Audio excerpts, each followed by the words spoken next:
ugly bunch of people. And I'm talking about not the audience, because we love the audience, but I'm talking about you blokes there, mate. Jesus Christ. I don't know why anyone tunes in to see your three ugly fucking heads, man. I really don't know, man. Like, I really commend these people to come out. But everyone, welcome to, what is it? It's second week, semi-final week of Fourever Rivals, and none of us are there. So there you go. So it should be Forever Losers this week. That's what we should be called. But before we start, as we always do, we're just going to say hi to a few people. Good evening, gents, from Lana. She's always, and of course, our favourite Greek of all. Hello, all. We got Rocco Moro. He's got the best first name in the business. We've got Frank. Sorry, did I read Hank? Frank. Hello, all. We got Peter Bluebaggers, of course. We got Oz.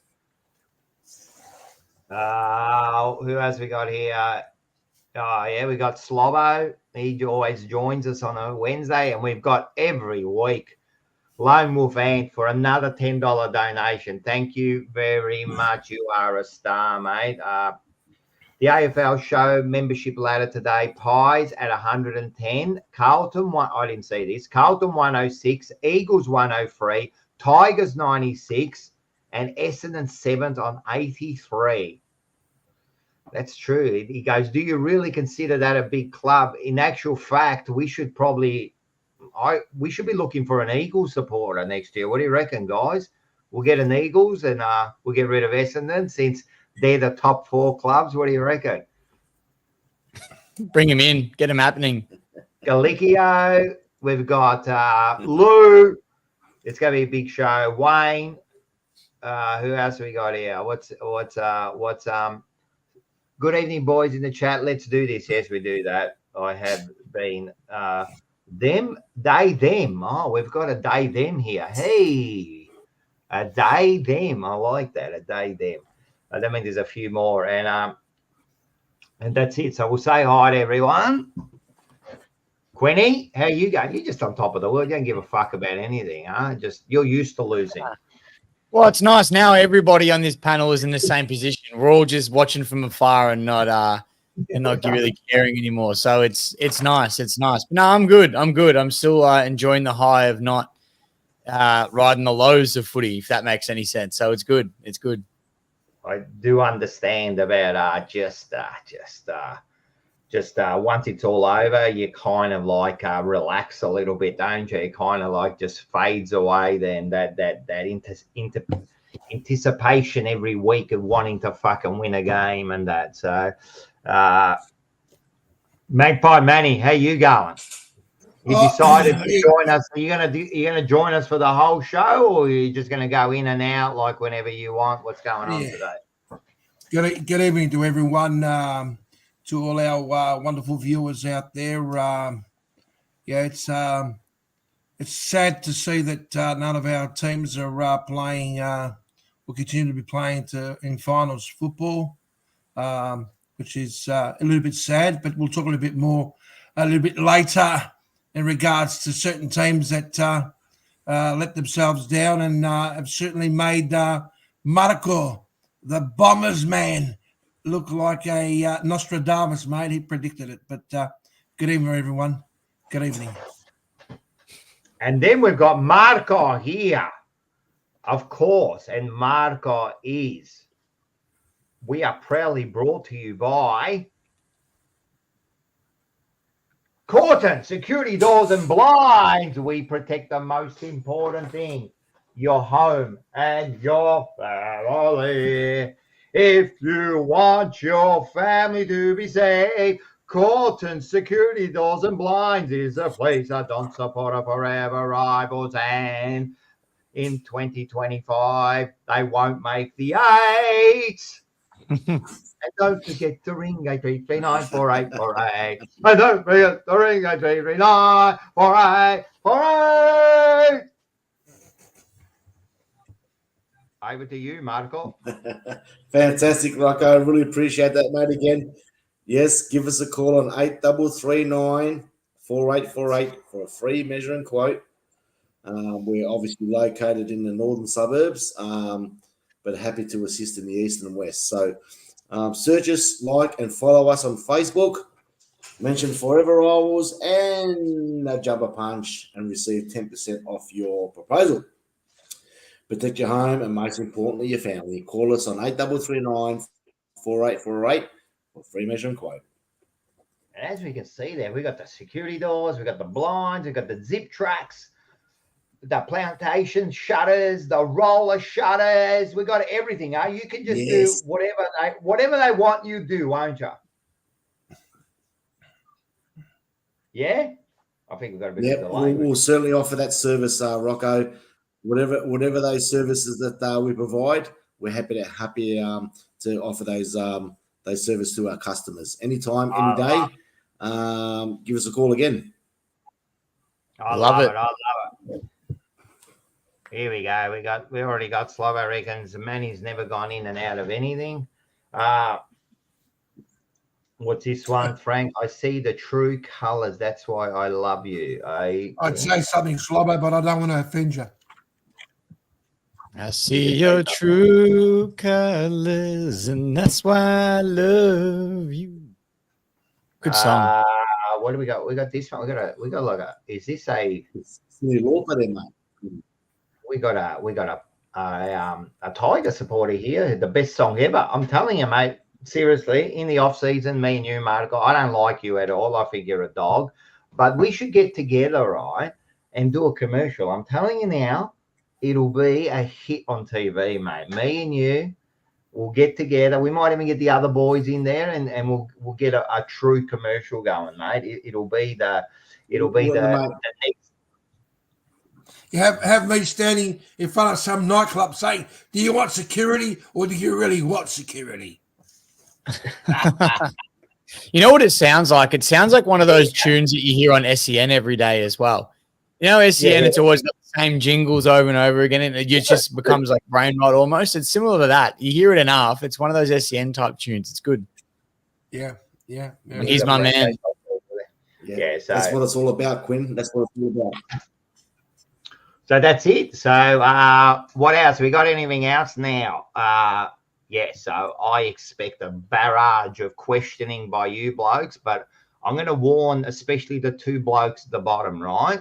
You can ask me whatever you want, but I will not take shit, right, from a bloke who hasn't made finals in 20 years and has an average loss of 54 points at every final they've played in the last 6. And I won't take shit from a bloke who doesn't even buy a membership and finish 9th this year after winning the premiership. So no, hang on, Rocco. Now, wait a sec. Let me talk.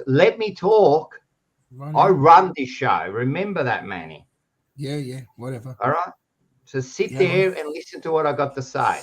Right. I will not take shit from two teams, right, that cannot make the finals. And I've got something planned for you, right? So if you do want to do it, I allow any question you want me to ask you. If you dare try to bag me, again, I will not, especially from Mark, who has one of the worst finals in the history of the fucking AFL. I will not take shit from you. That's like me taking shit from a homeless person that's got no shoes and wants to fucking laugh at me if I've got holes in my shoes. It's not going to work, Mark. I will embarrass you and I'll make you look like an idiot. So I'm warning you now. I am happy. I'm happy to discuss my team. But if you try to give me shit, I will make you look like a fool. I'm just giving you a warning. I've got a plan waiting here to be clicked on. When are you cutting out? No, you look like you're freezing, Mark. And I said this here before. So I think it's yours because I'm not freezing, am I, Quinn? We're all good. You're good, Manny's good. We seem all good. Yeah. You seem to be freezing a bit, Mark. I don't know why, but don't worry. Just like your team freezes before it gets to finals, I suppose you're pretty used to it. Yeah, I'm all good. I can't see you, Rocco, for some reason, but you can't see me. Well, can you guys see me? No. Yeah. You can't see me either. I can't see you. I can see you, Rock. I can see everybody. Mark's just a bit like Mark's screen's a bit slower. It's a bit delayed. I can't. I can see. I can see Quinn. I can't see you, Rocco, and I can't see Mark. What about the audience? What can the audience see? This is like a fucking comedy act, right? Can the people in the audience, who can you see? Can the people in the audience see? No, you serious, Manny? You can't see me. I can see you now. What did you do? Did you stand up on a phone book or something? What are you talking about? Like you said, well, I can see you all. It must be you, Mark, because you were freezing before we went on.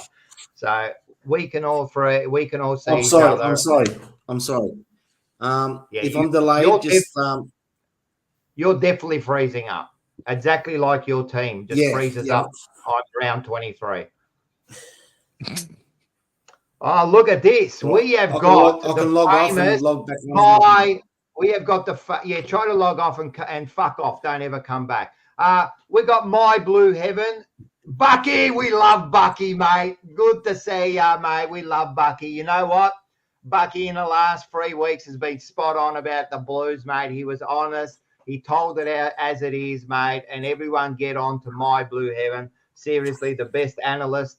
If you want to just hear a bunch of dickheads, you come here. But if you want to hear some real stuff, some real analytical stuff about the Blues and I'll tell you what, his analyst on the opposition side is A1, mate. Like he fucking gets the other side right. So everyone, welcome to Bucky. Are you right, Bucky? Because last time you had egg all over your face, mate. So I hope you're doing all right. And then last week you were breathing the oxygen. All right. So as I said, I'm happy to take anything I want from you, but be careful because I will expose you. All right, let's go. Forever. What are we up to? Yeah, whatever. We're up to this bit here.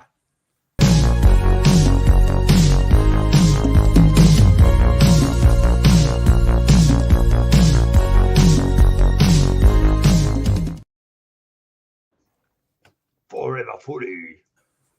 Forever footy. Yeah, he is a true Bucky. What's this one? Bucky called it weeks ago. Great show, My Blue Heaven. He is. He's a fucking great, and a great man, mate. Right. We're going to talk about some fucking footy issues before we get on to the games. Where are we going to start? I think Mark had something about the goal and mark of the year, just quickly. We've seen one of the great marks this year on the weekend, and we saw one of the great goals, and yet they won't get included in the mark and goal of the year, all because, right, I think they want to show it on Brownlow night. You know what I mean? To me, what's mark and goal of the year got to do with Brownlow night? You know, like who gives a fuck? Why does it have to be shown there? Why does it have to be announced there? Why is a mark like Heaney, who I don't know if it was the best, but it could be pretty close to the best. Why can't that be included in mark of the year, mate? And Cameron's goal was pretty special too, you know. So what's your thoughts, guys? Well, because you mentioned Brownlow night and everything like that, spot on, Rocco. Spot on, because you are so delayed, Mark, that Quinny started to talk and then you just interrupted. Okay. Well, I'll log off, boys. I'll log off. Log off and log back on, and we'll talk shit about you while you're off. Yeah. All right, he's gone. Fucking. Nah, let's go. We'll see. But tell us what you're going to say there. Yeah. So I was going to say that because you mentioned Brownlow night and then wanting to show goal and mark of the year on the night of the Brownlow. This is just I actually think that it should be throughout the whole season, including finals as well, goal mark of the year, right? So I'll start with saying that. I think it should include finals and all that. But then you could also make the argument, why doesn't the Brownlow also run throughout the finals series? Like, what if someone gets best on ground all 3 finals games, you know, and that would have put them over the line to win the Brownlow? So, like, then that becomes a question as well. You know what I mean? Grand final, I guess if you're best on, you win Norm Smith instead of the 3 votes, so you take that. But then I think it opens up a whole other argument. But again, I think some of the best marks and best goals that we've seen in history, a lot of them do happen in finals. And there's been a lot that have missed out on this award because of the fact that happened in September. So I'd like to see them included because, like you said, Heaney's mark was unbelievable, one of the best I've ever seen, and it would win mark of the year hands down. Now, Rocco says Buzz's goal in 81 was in a final. Far out. My mind's gone blank. Can anyone confirm that? Did you know about Peter Bazzasto? That's what he just said. Buzz's goal of the year was in 1981, was in a final. I'm gone blank. I don't know if it was or it wasn't. So if anyone, it was. People are saying it was. And that was paid goal of the year, mark of the year, you know. And he also got goal of the year that year, mind you. But that was earlier on. So if that's the case, why they change it? Look, at the end of the day, it doesn't matter, Quinny, that teams don't play in the finals. So what? It was still mark of the year. What about when players don't play because they're injured or, you know, like they don't make it? Like, so what? You know, it was goal of the year, mate. Like, just fucking, you know what? The week after grand final, bloody put out social media, do a program, do fucking go on Fox and do your goal, and they can do another program, you know, like who cares? Yeah, no, I agree. Because I think you miss out, or these players miss out on these exceptional goals and marks that they're taking and kicking. Just because other teams aren't there. But like you said, what if someone's injured? You know what I mean? If someone's injured last week, they could have taken mark of the year, but they didn't play. It's the same sort of concept. So I used to be a big fan of home and away season only just because it's not fair. But then the more you think about it, it's like, well, I don't know, maybe it's something special that they took the mark in finals. It becomes an even better mark because of the moment, the intensity, the atmosphere that's there. Maybe it becomes even better. So I don't know. I think it definitely should still count. Should still count towards the award. Well, just quickly before we go to you, Manny. Manny, we got Eddie Maguire on the line, and he's a big fan of Fourever Rivals. He reckons he grew up in Broadmeadows. He's half Irish, and he's always brought a membership. Like, do you know? Well, good evening, Eddie. Eddie, we welcome Eddie. We'll be catching up next week for coffee down at Lygon Street, matey. Look, you know, at the end of the day, the way it works is very simple. It's a home and away season, and to me, I agree with that. Let it be home and away season. Okay. Now, if you want to do something separate for when it comes to finals football, let it be separate. But it's a long home and away season, and at the end of the day, that's all it is. Once the finals start, you're trying to say, right? Yep. And this is true too. Jez's mark, which is one of the greatest marks ever, was in 1970 grand final, and that was mark of the year. Why they changed it? Like, let's be serious, Manny. Let's be fucking serious here, right? Why should it's a mark? Why shouldn't it be included? Like, why is it just home and away? Well, you know, we can sit here and ask ourselves 10 million questions as to why things have changed, or the AFL has changed since. I suppose they've looked at it in a way where they're thinking, you know what, it makes more sense to have it as a home and away and leave it at that. Like, the title is Mark of the Year. Yeah, I agree. So the finals isn't part of the year? Maybe it should be Mark of the Season. Whatever you want to call it. But if you want to call it Mark of the home and away season, then we call it that, and then you do that. But to me, I don't get how a great mark then doesn't get acknowledged. Well, again.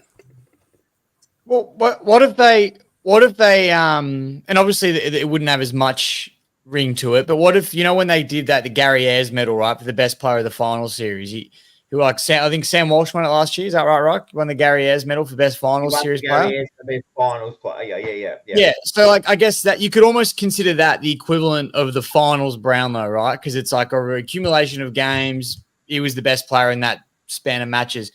What if they did a mark and goal of the final series and alongside the Gary Ayres medal? So you got your finals Brownlow, then your finals goal and mark awards as well. Right, but what happens is then you're going to start comparing the finals mark with the season mark. Then you're going to go, oh, no, that was a better mark than the season mark, and that was a better mark than that. Anyway, to me, we haven't heard from Mark. What do you reckon? We haven't heard from Mark about the mark, right? Now, Mark, you're much better now. I don't know what you did, but you're much better. You boys can hear me quite clearly now. You're clear and we can hear you. So what do you reckon? Mark of the year should be just for the final, just for the season, or through the whole year? I think it should be for the whole year. But unfortunately, on Brownlow night, they present the the goal of the year and the mark of the year. So when are they going to present that award? So maybe they should be looking at it's not making it through the whole. Sorry, you are definitely listening to us in delay. Maybe they should do something. Maybe they should do something after the grand final, and present those two candidates for mark of the year and goal of the year after the grand final. But yeah, you can't just go the finals and then have the Brownlow and present the mark of the year and the goal of the year throughout that. It has to be right up until the grand final, end of the grand final. So maybe do something a bit special after the grand final. After the winners, they maybe present it an hour or 2 hours later. Do some entertainment, have a band going, and then get those the players to accept those awards. That's the only thing I can think of. Otherwise, we just keep it the way it is. The Brownlow medal gets a lot of ratings, yeah? A lot of ratings. Everybody watches the Brownlow medal night, all right? Rocco Locke's watching it because of the young ladies and their different dresses outfits that they wear, and the rest of us watch it for all the other reasons. But the other day, only females wear dresses. Why are you assuming this? A couple of weeks in a row, you're starting to do that. Well, look, I'm not. Anybody who wants to wear a dress can wear a dress. I don't care. All right, we're not going down that pathway, Rocco. I don't care what they wear. I don't care what anybody wears. However, what I'm saying is, on that evening, you've got the what is it? The red carpet or the blue carpet? What is it? I don't know, man. I don't watch it. I don't watch Brownlow. Oh, you don't? Wow. Well, let me tell you, it's a spectacle, and a lot of people love watching it because of the red carpet, and then they watch the event. And I think it's quite fitting that goal of the year and mark of the year should be fitting in with the actual Brownlow. So what Manny watches it for Abby Holmes. Yeah, you know what? Yes, I have to admit I do have a soft spot for Abby. And does it matter that she's a female, or it doesn't matter? Who? Abby? Abby Holmes. Yeah, is that all right? Let's just say that my management team received a phone call from someone else's management team, so I won't go any further, as I'm not entitled to discuss this matter any further. Right. However, I'm a big fan. I'm going to interrupt you. I'm a big fan of Abby, but I think the Brownlow is quite fitting. Mark of the year, goal of the year, and then, of course, the best player for the season. The Brownlows, I disagree. The Brownlow's about the Brownlow. They've made it into this now. They've made it into a spectacle. Is this what our game's about now? Just as long as it's a fucking spectacle, we'll just do it. But hang on. How about we don't do mark and goal of the year? And how about we just do something after the grand final? They just can do another show, another hour show, and just fit it in there. And they can have mark of the year, they can have goal of the year, and they can do all that. What you're doing is, just because you want to play it on a particular night, you're going to take away Heaney's goal. Heaney's mark. That is ridiculous. Yes. That is fucking ridiculous. Correct. Because it's still a goal. It was still a mark in the season. Why should that be taken away? Like, and the thing is that it used to be The finals used to be part of this. Why are they taking it away? The only reason I can see is that they want to show it on the Brownlow, and that is wrong. Well, hang on, Rocco. What you're saying is all of a sudden that's those who he who ends up with the most kick goals. Right? What do they win? The common? Is it called the common? Right. Common, yeah. Right. So all of a sudden, if let's just say you've got a player who's a couple of goals out, maybe and he's playing finals football, let it go on. Why can't they go on? They possibly could do that. I wouldn't mind if they did that either. I don't care. But in that sense, it's always been the home and away from day one. It's never gone astray from that. What's there to say you can't change something? You could change something. Why can't you change it? Of course you can change it. Well, there you go. But the mark of the year is the mark of the year. It's in the title. Mark of the year. Yeah. And, it's not like a numbers. Hang on. And the Coleman medal is presented to who? Positions. The Coleman medal is presented to the most goals kicked in the home and away. So it strictly says home and away. Can't be in the year. Yeah. Right. Okay. All right. That's fine. To me, I think it's a disservice. What if there's you got to be kidding me? That means that Jez's mark, Buzz's mark would have never been acknowledged then. I don't know what happened back then. I'm telling you. What do you mean you don't know? We just told you they were goal and mark of the year, and they were in finals. So why have they changed that? They've changed it because of the TVs, right? Because they want to show it on there. Who gives a shit? Who gives a shit on Brownlow night who kicked goal of the year? Just do it later on. Just do a social media post and that's it. No, I don't agree. I think it's quite agree. I don't agree. Who cares what you agree or you disagree? The actual fact is you've taken the actual fact, man, is you've taken away potentially the mark of the year because you want to show it early. That's it. That's the only reason. Well, it is what it is, isn't it? That's it. We're having a discussion and your answer is it is what it is. All right, then. Don't worry about it. Let's go to Mark. I don't want to hear what you got to say anymore because you're an idiot. Go, Mark. What do you reckon? It is what it is. Well, why are you here? Well, I can't change. I can't change the Brownlow. I can't change what they want to do. And at the end of the day, if it's all about the ratings and it's all about everything being quite fitting, best player of the season, and then you got the mark of the year, got the year. Is there something wrong with your head? Is there, Manny? Because we here on Fourever Rivals can't change anything. So why do we discuss it? I didn't ask you to change it. Anyway, let's leave it to Mark because seriously now. I've already told you what I thought. Have some Panadol and calm down. Go, Marco. I already told you what I thought. Let Marco talk. And you're wrong. Let Marco talk. No, it's my opinion. I'm not wrong. Yeah, but it's a stupid opinion. Go, Marco. 3, 2, 1, 4. Go. Just quickly, boys. Can you guys hear me quite clearly? Marco, we can hear you, Mark. You're on about a 4-second delay for some reason, so it's very funny. I know. I'm not quite sure what's going on at the moment, mate. But it does seem to be delaying for me for some reason. I'm not quite sure. Maybe I haven't been paying my internet bill. But I personally believe once and for all, again, mark and goal of the year should go right up until grand final. It's very simple, Manny. It's very simple.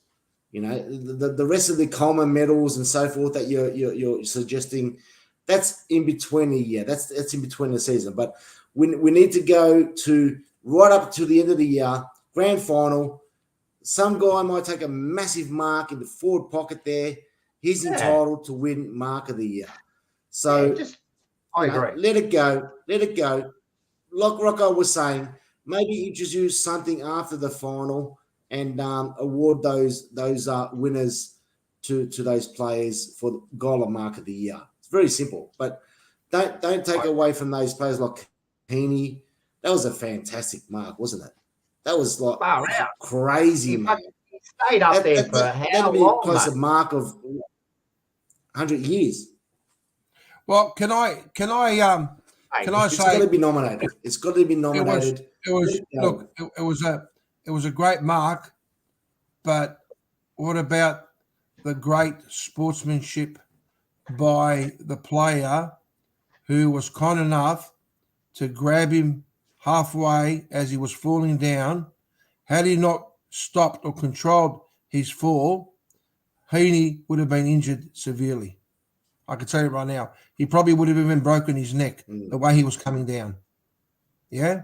So, you know what? Let's not forget about the sportsmanship, but home and away season means Coleman, means mark of the year, means goal of the year, and let's not try and change things just because we feel like changing things. All right, simple as that.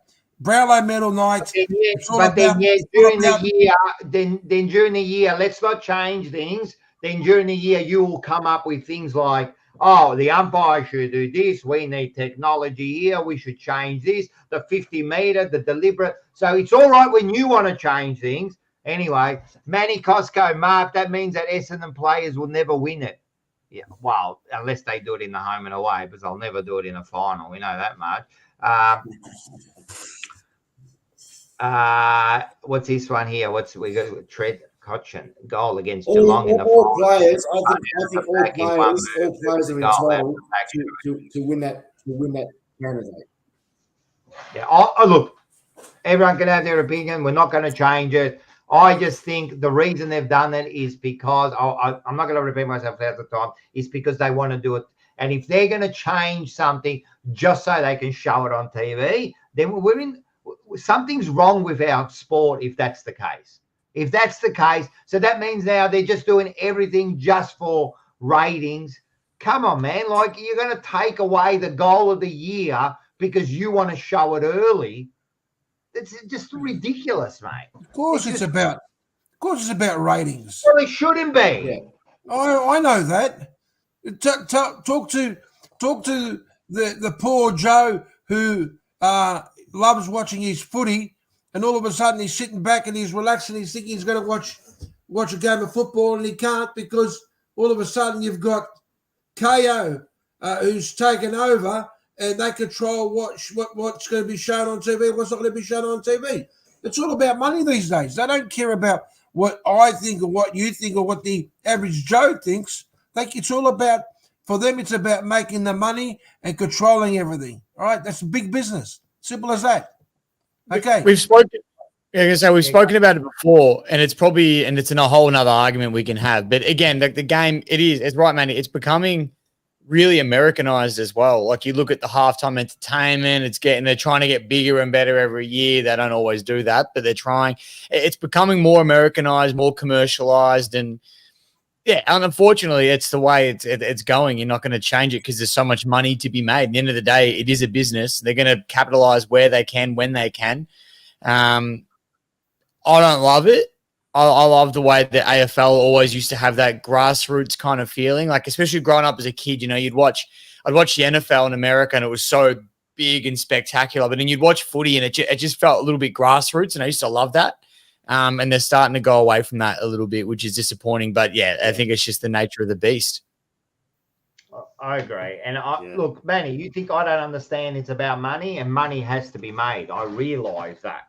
But it's not about the money here, right? Because the Brownlow night will go on, regardless if they show goal or mark of the year. It's not goal and mark of the year night. It's Brownlow. Regardless if they show it or not, it will still get exactly the same ratings. It will not change.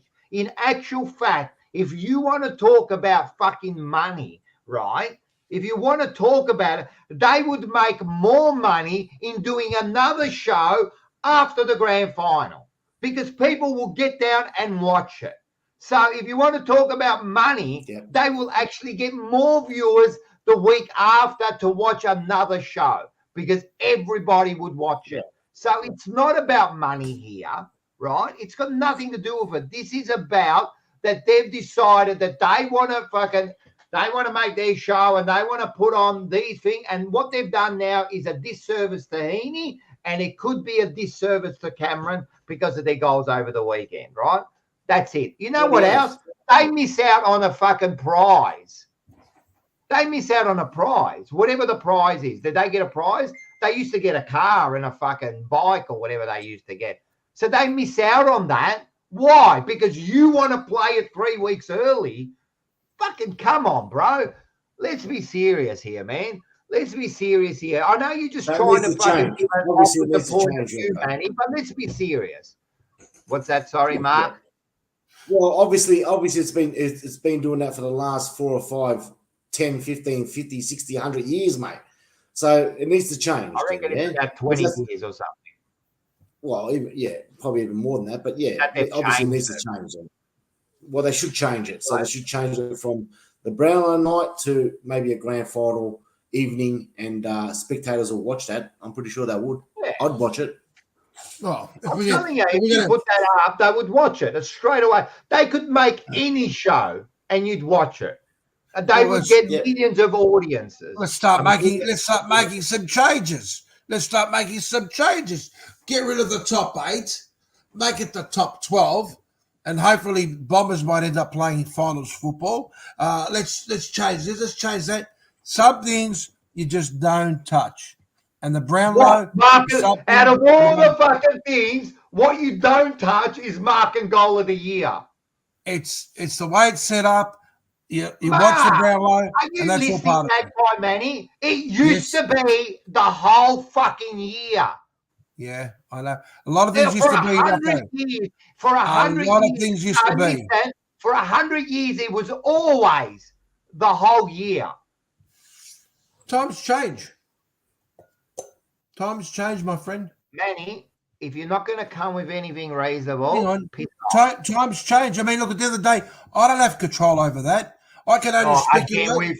Any of us got control? Does that stop us talking about it? Stop saying that. Stop saying what? Stop saying we haven't got control, so we won't talk about it. Well, nobody's saying we can't talk about it. We don't have control over the weather, but we talk about the weather.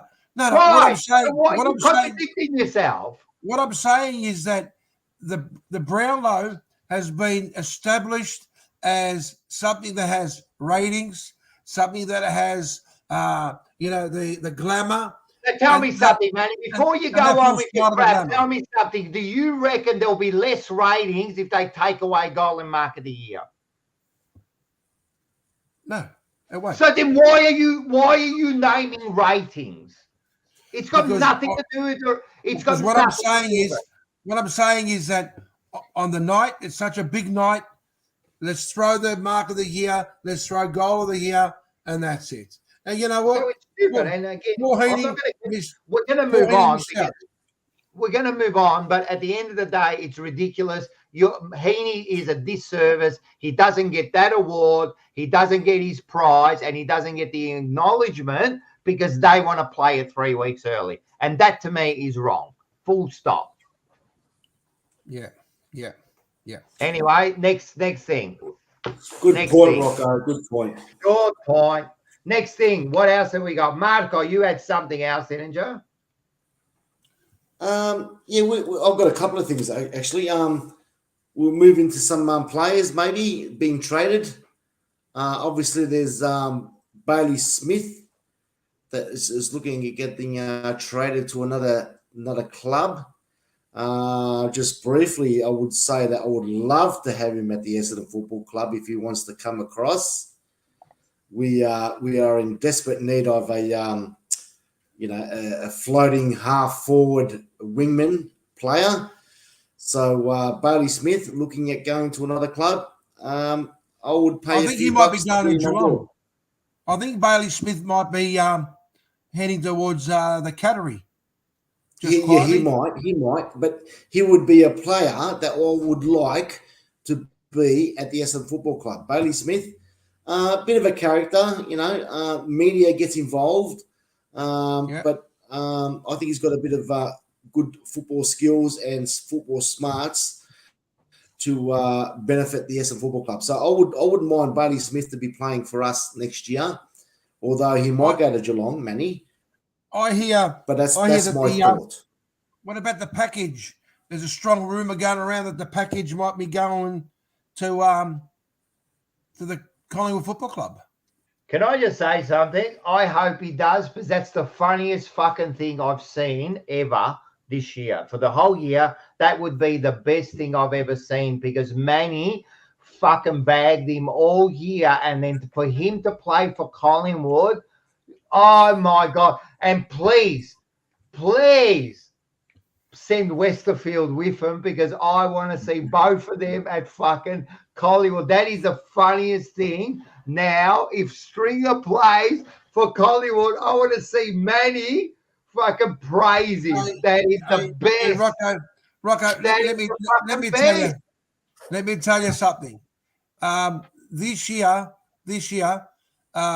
myself, Marco, and Quinn have been bagging the shit out of the Twin Towers of the Carlton Football Club. Now, I can tell you right now that if one of those two went to either Essendon or Richmond, right, they'd be saying, yeah, sure, when you were playing for Carlton, we were bagging the shit out of you, but now you're playing for our team. Sorry, Manny. I'm not going to let you get away with your shit. Well, that's the reality. First of all, no one's bagged the Twin Towers. They've had a good year, and everyone would love them to their depth to put them in their side. The difference between yeah. Oh, have they? All right. Well, they haven't. Okay. Well, Charlie's fucking. What did he come third in the Coleman Medal, right? And Harry's had his best year since. So don't try to shut up, Manny. You're an idiot. But the difference is this. The difference is this. Everyone would take the Twin Towers, every single team. But you have, and I have too. I've been giving it to fucking Stringer. You have absolutely berated him. You called him fat. You called him slow. Yes, you did. Yes, you did. Yes, you did. Shut up. Yes, you did. You absolutely bagged him. Manny, when I'm talking, shut up. Those two words, they make up fairy tales. You want to make children books? Right. I've been, and I'm warning you, when I'm talking, do not interrupt me now, right? Don't lie. Do you want me to take you off? Do you want me to take you off? You have bagged Stringer like to the T, and now he's going to go to Hollywood. But not called him slow or fat. You did. No. Yes, you did. Yes, you did. Yes, you did. Never. Yes, you did. Yes, you did. I never used that word. Never. I've never used that word on a football player. Maybe you didn't use the word fat, but yes, overweight. Yes, you did. No. Marco, what do you? Shut up. No. What do you think, Marco? On the package, right? Jakey Stringer, he's obviously still got 12 months on his contract, so we're all parading that he's going to go to Collingwood. He wants 2 years, obviously. I'm a firm believer. I think that's the point, Marco. I think that's a sticking point with him. He wants 2. They want to give him 1. He wants 2 years, but I'm a firm believer. These days with contracts, I don't trust them anymore. So any player that's in their late 20s going into their 30s, I don't think should be having any more than a 12-month contract. It should be on performance based from there. But as for Jakey Stringer, I think he probably wouldn't suit Collingwood if he does go. I think he'd be a great candidate for the Sydney Swans, being a small ground. Look, I'd love him to stay, but at the end of the day, each to their own. He's a player. He's only got a few more years left on his career. Make the most of it while you can, buddy. But yeah, I don't think it'd suit Collingwood. Collingwood are not the type of a team that recruit older players. So that's a little bit of research for you there, Manny. They don't tend to recruit older players, but I think it suits something like a Sydney. No Carlton, no Richmond, obviously. But yeah, look, he's got still 12 months to go, and if a club wants to take him, they've got to pay that contract out, and they've obviously got to give us a couple of good trade picks for it. So. Nah, you're wrong there. First of all, you're wrong there. But first of all, Manny said that Jake Stringer had small hands and looked like T-Rex. Manny said Jake Stringer should be banned from the AFL. I can confirm. Mate, you absolutely fucking bagged him. And now I pray. I have the right. I pray to the God I do not believe in. I pray right to defend myself. That I don't believe in, that he goes to Collingwood, and I want him to absolutely praise him. You are a fool. And to your statement, Mark, Manny, I'll ask you that question. I'll ask you that question, Manny. Would you take Stringer? Would you take Stringer at Collingwood? No. That pretty much, Rocco, that solves the question, because he wasn't actually saying that he wants him to go. At the end of the day, he has not performed over the last 2 years. We have got the best viewers. They remember everything. Manny said carries a handbag and should fit per. Let me tell you something. Would you take him, Quinn? Would you take him at Richmond, Quinn? Nah, not if he's contracted, because he's not worth giving anything up for him, especially in our position. I'll tell you something about Stringer, right? And this is, I'll tell you something about Rocco. Would you I'll tell you something about. Wait, before you go on, Mark, I'll tell you something about Stringer. You're absolutely wrong here. So what happens is, if they take it, of course they'll pay his contract, because they'll pay for the 2 years. So regardless of what, they'll pay for the 2 years, right? As far as you getting a couple of picks, you know what you get. You know what you'll get for Stringer? Maybe a third rounder if you're lucky. No one's going to pay more than a third rounder if you're lucky for a Jake Stringer. Trust me, man. No one's going to pay for a 32-year-old. Like I said, he might be suited. He might be suited to like a club like a Sydney that is worth a dime and dumb. Maybe he's not suited for Carlton, because they've got the Curnow and Mackay kicking their goal. No, what I'm saying, Mark, is I agree that he's probably suited to another club like a Sydney or something. I agree. But what I'm saying is, Essendon won't be getting a couple of picks for him. You'll be lucky. He's still got a 12-month contract. Yeah, I know, but you'll be lucky to get no one's going to give up more than a third rounder for him. You're not going to give up a second and a first rounder or 2 seconds for maybe a 2-year player. You're not going to do it. Yeah. Well, you've got to give him a contract for 2 years. Yeah. Yeah. They'll have to give him more than a year. They'll have to give him 2 years, and that's up to the club to decide. What do you think? What do you think he's worth per year? 600, 650 per year?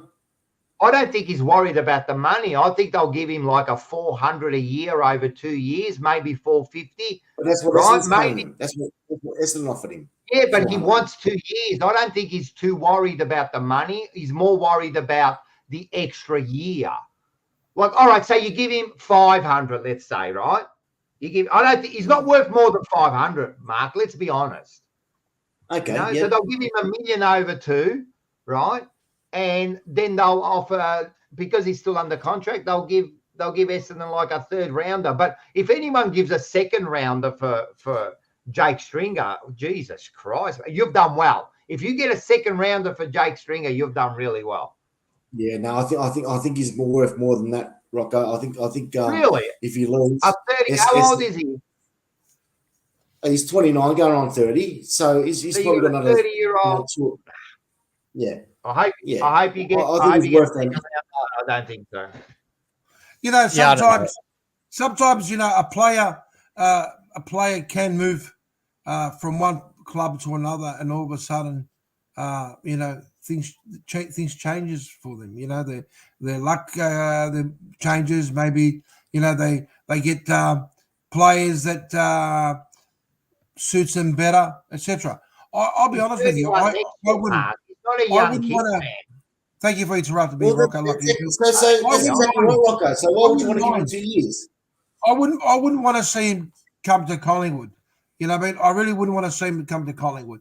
Nothing to do with the fact that I was bagging the shit out of him. I'll bag the shit out of any player who doesn't play for Collingwood. But to me, it's just at the moment, he's just not showing. He has not shown the qualities, to play. Because don't forget, he played for Essendon this year, and Essendon was spoon-fed this season. Remember, you guys were playing all the bottom side teams, and he had his opportunity. Can I just defend Mark and thing for one little bit? Go on. He's kicked more goals than any one of your players. That's okay, but that doesn't mean nothing. You can't rate him anyway. Listen, doesn't mean anything. Can I say something about Quinny? People been saying Quinny talk. Now, can I say something? I'm not here to baby Quinny, right? Quinny, if you want to talk, fucking interrupt, do whatever you got to do. Do not sit there and then put that baby face. Everyone feels sorry for you. Don't feel sorry for you because Quinny will absolutely burn you. So do not feel sorry for. He's the silent assassin over there, right? So just be careful. Now, Quinny, I don't have to ask you to talk. Go for it. What do you reckon? No, I just love watching and waiting for my moment to strike. Get him while the iron's hot, mate. That's right. I'm watching. I'm seeing the comments. I see what's going on. I'm just waiting. I'm biding my time. But no, I don't know. I don't think Stringer's worth a lot, right? Like I think if you can get him cheap, get him at a bargain, he would be valuable to some clubs, right? But the fact that he did kick 45 goals this year, he's almost sort of saying, if you want me, I've got a year contract to go. I've also got kicked 45 this year. I haven't had a bad season when you look at it that way. Maybe he will get more. And you look at, like, again, not to shit on what the Bombers have done, but you look at what happened with Ben Mackay, and that Ben Mackay is the highest paid player in the comp right now, and he's probably not worth that money. But again, for a club to drag someone out, they end up paying overs. So I don't think he's worth a lot, but the way footy goes at the moment, he might actually get a bit more than what we think he's worth. But I think that's a waiting one. But one I wanted to touch on earlier, Mike, was the Bailey Smith one too, because he's obviously on the move. Now, obviously, it's a rumor, and I spoke to someone's cousin whose dog knew someone else that knew someone's cat that told me this. So it's a reliable source. But Penn has basically hit paper with Bailey Smith to go to Geelong, right? And on that, I wanted to talk about, because it's been a talking point in the news all day today. Bailey Smith's sponsored by Cotton On, right? He's an endorsed athlete by Cotton On, who are also the sponsors of Geelong. Now, Rocco, you might be able to tell me a bit more about this, but the Chris Judd-Vizzy deal years ago, and he was on however much he was a year, and it was a big thing. It was a big debate. How much is he getting paid? Is it a way for the club to pay players more secretly? Is Mark related to Steve Price? All right, first of all, is Mark related to Steve Price? Jesus Christ, I could never, now that I'm looking at it, I can't get it out of my fucking head, mate. Are you Steve Price? Because that is uncanny now. I never realised that. Look at that face, mate. Do you know Steve Price? He doesn't know Steve Price. Steve Price, mate. Have a look. I think he's on the show on Channel 10. That panel show. Yeah. You are mate. You know what I'm going to do next week? I'm going to get a side by side of you of that. But we've got a bit of a Suki Lala here. This must be Manny's son. Thanks for the $8. About time your family contributes to this. But great show. Look at that. Wait. Where's he gone? Wait, bring it back when he comes back. Great show, boys. Take it easy on my dad. Oh, am I going to make your dad cry? He can handle himself, mate. Your dad can handle himself more than anyone. We love him. Sorry, what's your son's name? Alec. Alec. Good stuff, Alec. Thanks for the $12. It's probably coming out of Manny's bank account anyway. So, but anyway, I don't know what we're talking. Oh yeah. So what did you ask me about the busy board deal? What was that? Yeah, so the Chris Judd Visiboard deal, it's a similar situation now happening with Cotton On and Bailey Smith. And obviously he's already endorsed by Cotton On. It's been like that for a couple of years. But now what the argument is, and the AFL are going to have a close look at it, is he getting paid outside of the salary cap? Because Cotton On already sponsored the club. Are they going to give him some little extras there to get him on board? Is that how they're going to get him in? Now, obviously he's already got a pre-existing endorsement deal. But essentially, if they say, or he requests any more money out of them, all of a sudden it looks like it's a playing incentive rather than an outside of football sort of thing going on. So I think there's a lot to talk about in that sort of thing. And I don't know heaps about how that all went down. And I was probably a bit young with the whole Chris Judd Visiboard thing. I wasn't really paying attention to the politics and footy back then. Let's be serious, right? This is how it all went down, right? This is how it all went down with the Visiboard deal, right?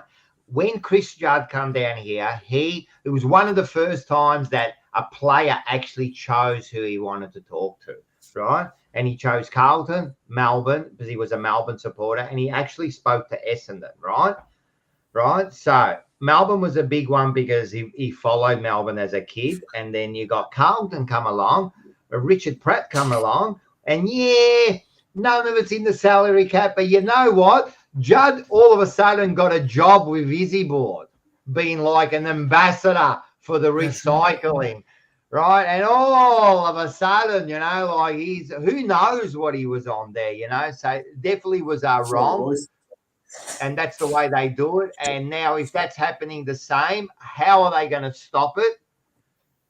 Far out. I don't know, man, because it's very hard to stop. What are they going to do? There's always a way that they can, does one of the family members get a job, or, I don't know, is there a way they can get away with it? There's always a way.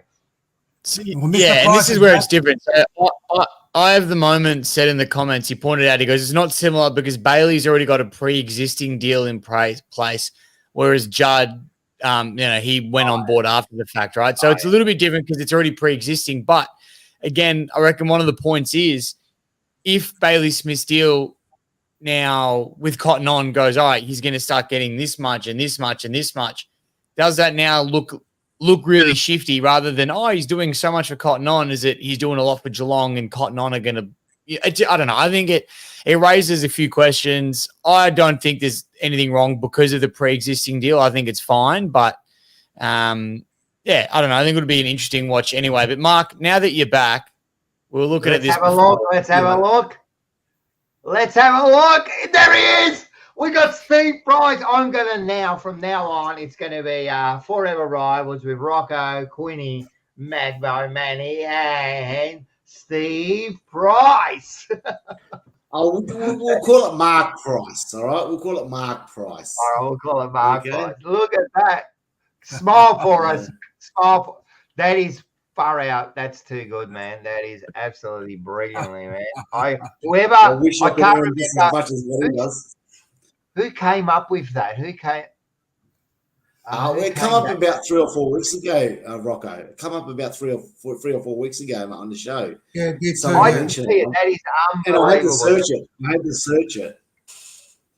Well, listen, there's been, as always, there's some other trade talks. I don't know if we want to quickly. I mean, for Carlton, I can talk about Carlton. I mean, there's been without the glasses. Do you reckon I look like a bit like Sylvester Stallone? No. Or Arnold Schwarzenegger? Now, Get to the chopper. Have you ever seen the movie The Goonies? The what? The Goonies? Yeah, I've seen the Goonies. Yeah. Yeah, the guy's like, hey, you guys. Quinn. He's even got the red as the Essendon. That's the He's got the red and black on. Actually, you know what? Put that back up again. Hang on, I lost it. Let it go. I'm telling you now, right, guys? Don't start on it now, all right? Don't start on it now. Hey, small Rocco. This guy grew a beard. Maybe if he grew a beard. Fantastic. That's brilliant. That is Hey, absolutely. you guys. We'll have to have some. Anyway, talk lookalike about if you just want competitions. to talk quickly about trades. I think we've got a few that are kind of we got the now I've gone blank. You know who's the bloody Port Adelaide player for us that wants to maybe come over? He's fined and he's actually suspended at the moment. Who is he? Come on in the fucking chat. Who's in the chat? Houston. Hey? Yes. Houston. So he's been now thing. Do we really want him? Yeah, Houston. Everyone's saying it. There's a few others that have been. Didn't Houston say he's staying? Sorry. What did he say? I thought I read somewhere, I could be wrong. I thought I read somewhere he said he wasn't leaving. He wasn't going to leave Port. I think that was earlier on, but now that I think they're kind of holding it's kind of holding back because they're still in the finals. You know what I mean? It's a bit disrespectful. Like, that's what I think is happening. But at the end of the day, he might be one. I think it's Haynes or Hayes. Who I think there's another player. Haynes, but he's 32, man. Do we really need him? You know, like, and then we've got people like I think Martin is definitely going to go to Fremantle, which I'm pretty happy about. He's played 54 games in 5 years. So I don't know if they reckon that he's fit to play, go ahead. And so that's on my end. You guys, any? I know Richmond have got like 10,000 that are trying to leave, right? But is there anyone else you guys know about with your clubs or anything? Well, one player that's not being traded and not to do with Richmond, but someone mentioned him in the comments before, so I thought we probably should bring it up. And only happened a little bit ago. Mac Andrew just signed with Gold Coast till 2030, and he's going to be making like $12 million. I know. That's a good little deal, man. I think it's absurd. Or because he kicked that goal against Essendon. Essendon have essentially given Mac Andrew a 9-year deal on $12 million. They did too. Yeah, I think there's another player from it might have been from North or something. Aliyah, very similar type name. That's looking at being traded as well. He'd be a fantastic asset to the Essendon Football Club. So I think there's a lot of players at the moment that are coming from. I think the problem you find. Sorry to interrupt you there, Mark, but I think the problem you find is that there might be potentially, hundreds of players that want to be traded, or there's players that want to move from one club to another. But at the moment, it seems to be a case that a lot of players now are not looking at moving at, say, a little club like Essendon, because they're looking at the big picture and they're saying, what is Essendon Football Club going to offer me? Okay, I'm going to get a contract, but what am I? Because a lot of these players now also want a bit of glory. They know that potentially they may get something over the next few years with Carlton, if Carlton gets that right with their injuries and a few other things. Collingwood again, could be, the way we finished the year off, we potentially could be up there. Oh, you make me laugh, Manny. I'm sorry, mate. You're making me fucking laugh. It's been about 4 or 5 years, to regroup themselves. But at the moment, I'm warning you, Mark. I've got the thing ready to come up as soon as you say something. Honestly, you make me laugh, Manny, mate. I'm serious. Yeah. What is it that a club like Essendon can actually offer these players? Because I can tell you right now, if you had players right now who had the choice, Collingwood, Carlton, or Richmond, even Richmond struggling, they know that potentially they'd look at Collingwood and Carlton first. Yeah, really? Why? Why? On Danny's fact, what big name has gone to Essendon?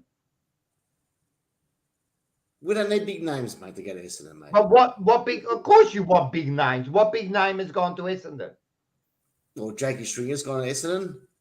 That's a big name. Essendon. We've got a lot of players that have gone to Essendon. Mackay was a second-rate defender who you had to pay $1.5 million to get over. No big name wants to come to your club, man. Let's be serious. Yeah. Shield. Yeah. Oh, that's right. Shield came over. Okay, well, that's acceptable, Rocco, mate. I can accept that, right? There's big players that go to different clubs and they might not succeed, and that's fair enough. But who are you to say that anyone wants to go to Carlton? Who are you to say that anyone wants to go to Collingwood? Like, mate, you know, I've got an under the pump question a little bit later on about, you know, what players you're still keeping on your list, mate. For fuck's sake, mate, you're getting old and they're getting grey. And he's still keeping those old players. But anyway, that's another under the pump question. Richmond. You got Camperelli at the time. That's true. Camperelli, yeah. We got also the other ruckman from Carlton as well. Who was his name? Yeah, Matthew Allen. Yeah, he was all right. He was all right. We got Goldstein. You got Setterfield. Richmond's another club. Who would want to go to Richmond? Who would want to really go to Richmond? They've lost the coach. They've lost half a dozen players. Obviously, everyone tends to kind of say we're recruiting. But what I'm saying though is, recruiting for what? But Mark, you're looking at Richmond. Richmond won 3 flags, and now they're rebuilding again, right? Collingwood's won 2 flags in the last 12 years, right? And you know what? And people and players still want to come to Collingwood, and players want to go to Carlton because they can see that Carlton at the moment is showing a lot of opportunity that you can see. I mean, apart from the fact that injuries took over their whole season, the last 5-6 games. But what I'm asking, the question I'm asking is, why would they want to come to Essendon? Because at the moment, Essendon is not offering anything. You're not, as a club, you're offering nothing. What are you offering? You guys have been struggling so bad that you don't. At the moment, you don't know whether Martha from Arthur, but you guys have got some serious issues there. Nobody wants to come here. You know what I love about this the most? How the homeless person here on the left-hand bottom side, the homeless person who has got nothing, laughs at other people walking past him. Like, you have got nothing to laugh about, Mark. You got nothing. You've done nothing. You can't laugh at someone walking past because they got a Macca's in their hand and you're asking for spare change. The peptide bloke. Seriously, bloke. That is the best. I love it how Mark, the only way Mark can get pleasure is by laughing at other people's demise, because he can't get any sort of pleasure out of. I mean, look at you. You're wearing a fucking jumper from the last time you won a final, mate. That's how old that jumper is, mate. That's called the AFL. That's called the VFL jumper. Yeah, VFL jumper. Essendon is not a real destination club. They're not. No one wants to go there. I suppose if you called Jake Stringer, Zacharias is scared of needles. He was the only one who didn't do it. All right. Yeah. Are we done? Are we done with any more trades or anything before we move on? Well, I heard that off season, Draper has got a contract with the company that does Dancing with the Stars. He's going to basically show them how to lunge onto the ground and dive.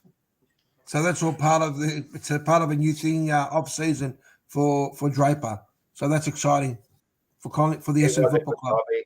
And what we'll do is, it was a good topic, and I think now for the next few weeks after this that we're going to be on until grand final. I reckon there's going to be a lot of trade talk, potential moves.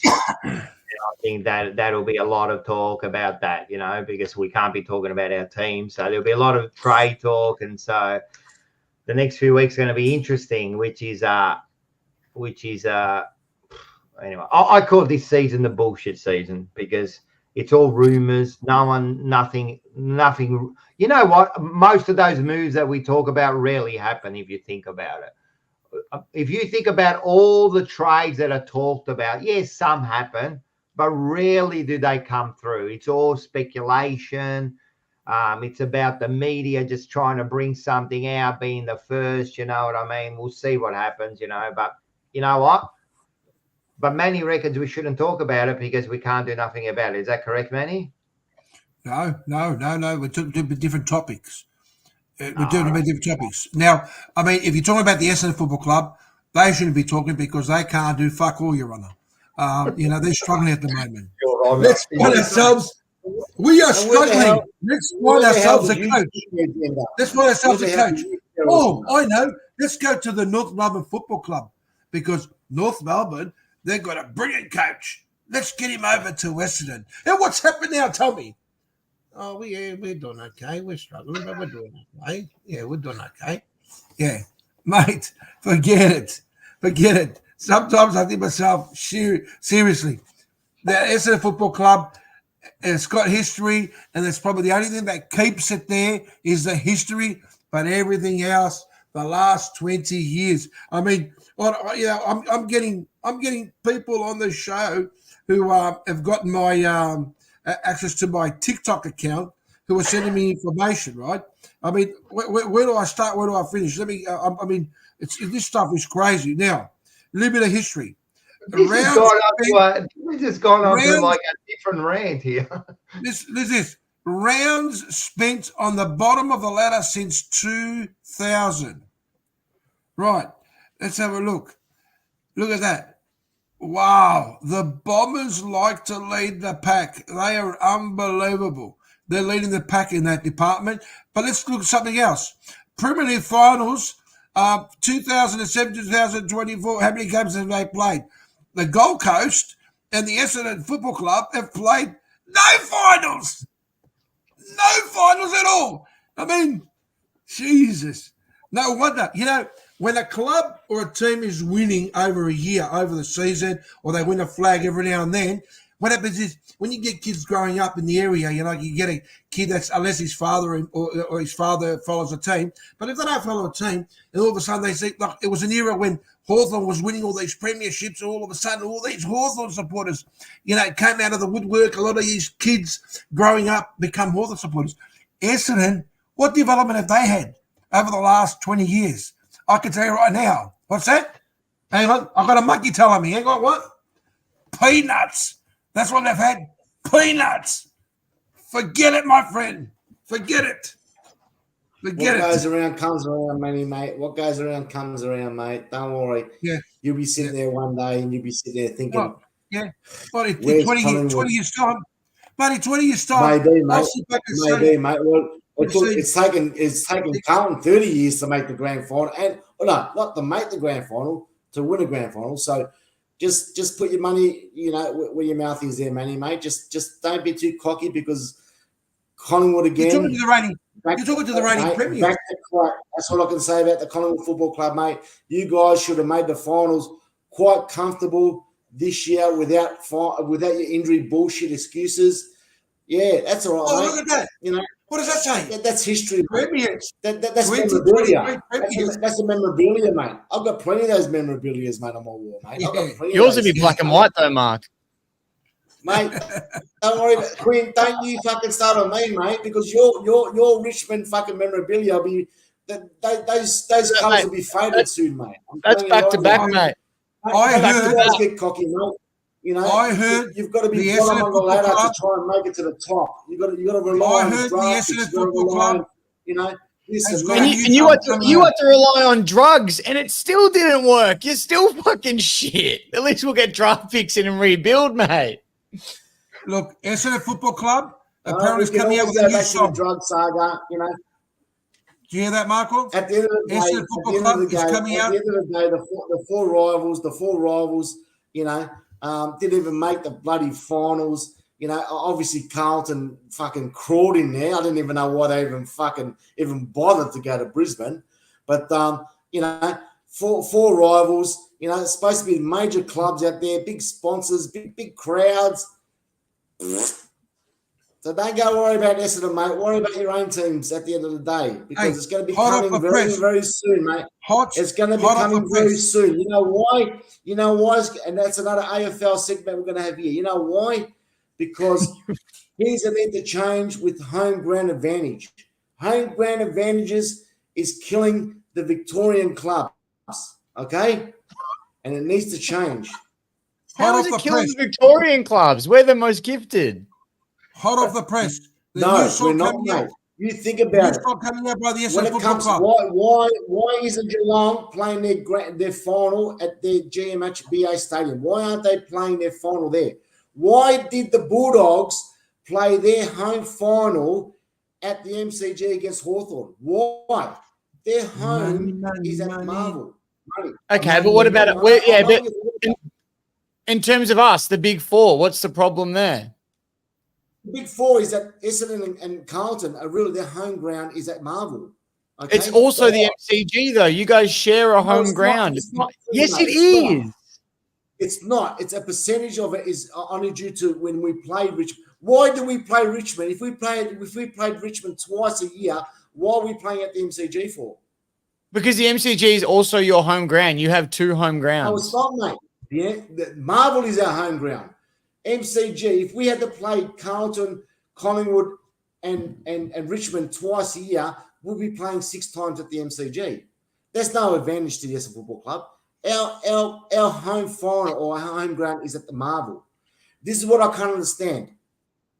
Why, if you're going to make some changes and make it even throughout the whole competition, Brisbane played Carlton at Brisbane. Why? What crowd did you get? 45, 50,000? Okay, if you want to talk about money, why didn't Brisbane play Carlton at the MCG? You'll get 90,000. Why? I don't know. It's the AFL, isn't it? I've ever heard. It's not a home ground advantage, Mark. It's a home state advantage. You understand? No, Rocco. It's the AFL now, mate. Get it right. It's called the Australian Football League. It's not about states now, mate. Australian Football League, AFL. You get a home stated. What are you talking about, Mark? Have you been drinking? You get a home state advantage. If you finish in a particular spot on the ladder, you get a home state advantage. What don't you understand about that? So why did the Bulldogs have to play at the MCG? Because it's a home state advantage. It's not a home state advantage. It's a home ground advantage. Where are you going to play? Where are you going to play fucking thing? You're going to play Hawthorn and the Doggies. Where? At Marvel when they got 97,000 there. Shut up. So like Manny was saying, it's all about the money. It's all about the money. No, Bulldogs' home ground is at Marvel. They should have been played at Marvel. It's about getting many people, right, for that supporting side, right, to the game. Yes, correct. So if you had Brisbane playing Carlton at the MCG, how many? What's the crowd attendance at the Brisbane? What the Gabba? What was it? 45. It's their home. They get the advantage. Then what advantage is they finishing 5th? Well, what is the advantage for the Bulldogs finishing 6th? They get a home state advantage. They get home state. If they finished in 8th, right? If they finished in 8th, right? They would have played Brisbane. They get to stay in their state, Mark. No. That doesn't work like that. It doesn't work like that, Rocco. I'm sorry, mate. Because Geelong, why isn't Geelong playing their home final at their home ground? Because it's too small. You can't think like that. They can only, I think you need to be like 35,000 at minimum. What do you mean it's too small, money? Because what, they hold 50,000? It's too small. Holds 23,000. It holds like 20,000 or something. It's too small. You can't have, I think there's a minimum of 30,000 or something, if someone can correct me, that a final can be played at, right? There has to be a minimum, Mark. But why would you can't play a potentially fucking stadium that's 50,000 people? Why would you be playing at Geelong and have, say, potentially 40,000 when you're going to play at the MCG and have 100,000 or 80,000 or 90,000? You know what I'm saying? But don't worry about it right now. Let me just tell you just quickly. But that's the same thing. That's exactly the same thing I'm saying about if Brisbane had to play Carlton at the MCG, make it Brisbane's home game. It's AFL now, mate. Don't worry about the states. It's the AFL. So if Brisbane played Carlton on the weekend, do you reckon they would have got 80,000? Many? Where? At the MCG. What is this argument though? Because that's complete. Now you're adding in just another spanner in the works. Because there's no home ground advantage, Quinn. What I'm trying to say is that it's not, because if you're home advantage, the home advantage is your home ground. Yeah, but if Geelong play, just say Geelong play or Carlton play Brisbane, right? Carlton are at the disadvantage. They had to fly and travel to Brisbane. They could have played on the Gold Coast. It's still a Brisbane advantage because they're traveling out of state and they're going there. So Brisbane has still got that home advantage. The ground might not be the home advantage, but that's what we're saying when we're saying state advantage. You don't have to travel. These days, we're all talking about traveling, and it takes 2 hours to get to Perth. It takes an hour to get to Sydney. It's the AFL now, mate. It's nothing. It's got, to me, I look at it. It's got nothing to do with home ground advantage the way things are, because Brisbane could have played Carlton at the MCG as their home ground. They would have got 90,000 people there. Correct? You're missing the point. You missed the point, Mark. I'm not missing the point. I'm not missing the point, Manny. What I'm trying to say is that why didn't the Bulldogs play Hawthorn at their home ground at Marvel? That's their home ground. If Brisbane is their home ground and they can only get 50,000 at their stadium, why isn't the Bulldogs playing at their home ground having their 50,000 supporters? Because the ground you can fit another 50 in at the G. That's why. The ground is I forgot. That's right. Yeah, I forgot. But we've said that. Well, no one's denying that's what they do it for. They do it for the bigger capacity crowds. No one's denying that. Would you rather 97,000 people packed in on MCG? So if you had to have what are you indulging there, Rocco? At the MCG, you would get 90,000. What are you indulging? Same shit, different smell, mate. Same shit, different smell. Just because Brisbane is that's their home ground doesn't necessarily mean that, All right, let me ask you a question. All right, let me ask you a question. Next year, in 2025, Collingwood is playing the Essendon Football Club, right? Yeah. At the MCG for the Anzac Day, but it's Collingwood's home game next year, right? Yeah. Now, if we're not played this year. You've got this wrong, Manny. Hang on. I'm going to quickly fix this I'll get you, Manny, mate. I've got you, mate. Already. When it's Essendon's home game, we should play Anzac Day at Marvel. At Marvel, that's correct. Right. No. Why not? Yeah. Right. Why not? Why not? And I'll tell you why not. Because I can tell you why not. Because your management is making deals behind with AFL because they're greedy and they're saying, you know what? Let's do it at the MCG because we're going to make X amount of money. If we do it at Marvel, we're not going to make so much. So what are you going to do? That's right, man. That's my point, mate. You guys don't understand. It's all about the money. It's all about the money. But it's always been about the money. I just want to. Marvel is our home ground. But just quickly, because I want if everyone can do a quick favor while they're watching the show. This is to the audience as well, because I've done it, but I'm apparently wrong. So I want everyone in the comment to do this for me. Just quickly jump on Google and just search where is Essendon's home ground, and let me know what the answers are, because I've looked it up, but no one believes me on this show. So I want everyone to look it up because I'm getting Marvel Stadium and the MCG. It's both. Same as the home ground. Yeah, I think there's a couple contractual games that they have to be done at the MCG. And North Melbourne. Yeah, but if you look it up, Mark, the club shares its home games between the Docklands and Melbourne Cricket Ground. Exactly right, Mark. What you're missing the point is Essendon and that's bullshit, mate. Listen, shut up. Essendon and Carlton have made deals that they share their home games, right, between Marvel and the MC. Am I talking slow enough?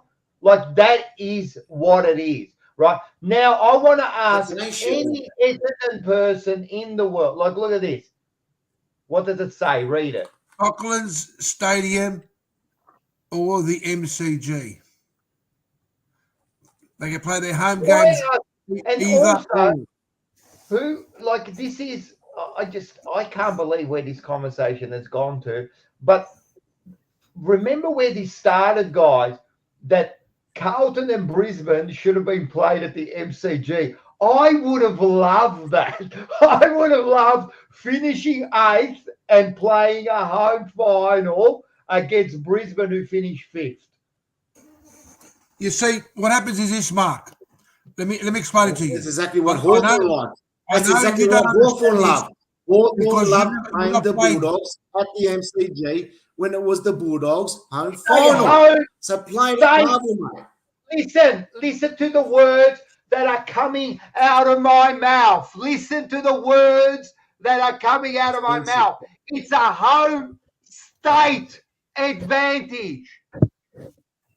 It's a home state advantage. But what you're trying to say too, wait a second. You're trying to say then, right, if Essendon make the grand final, which would be, I don't believe in miracles, but they would actually put it in the Bible, right?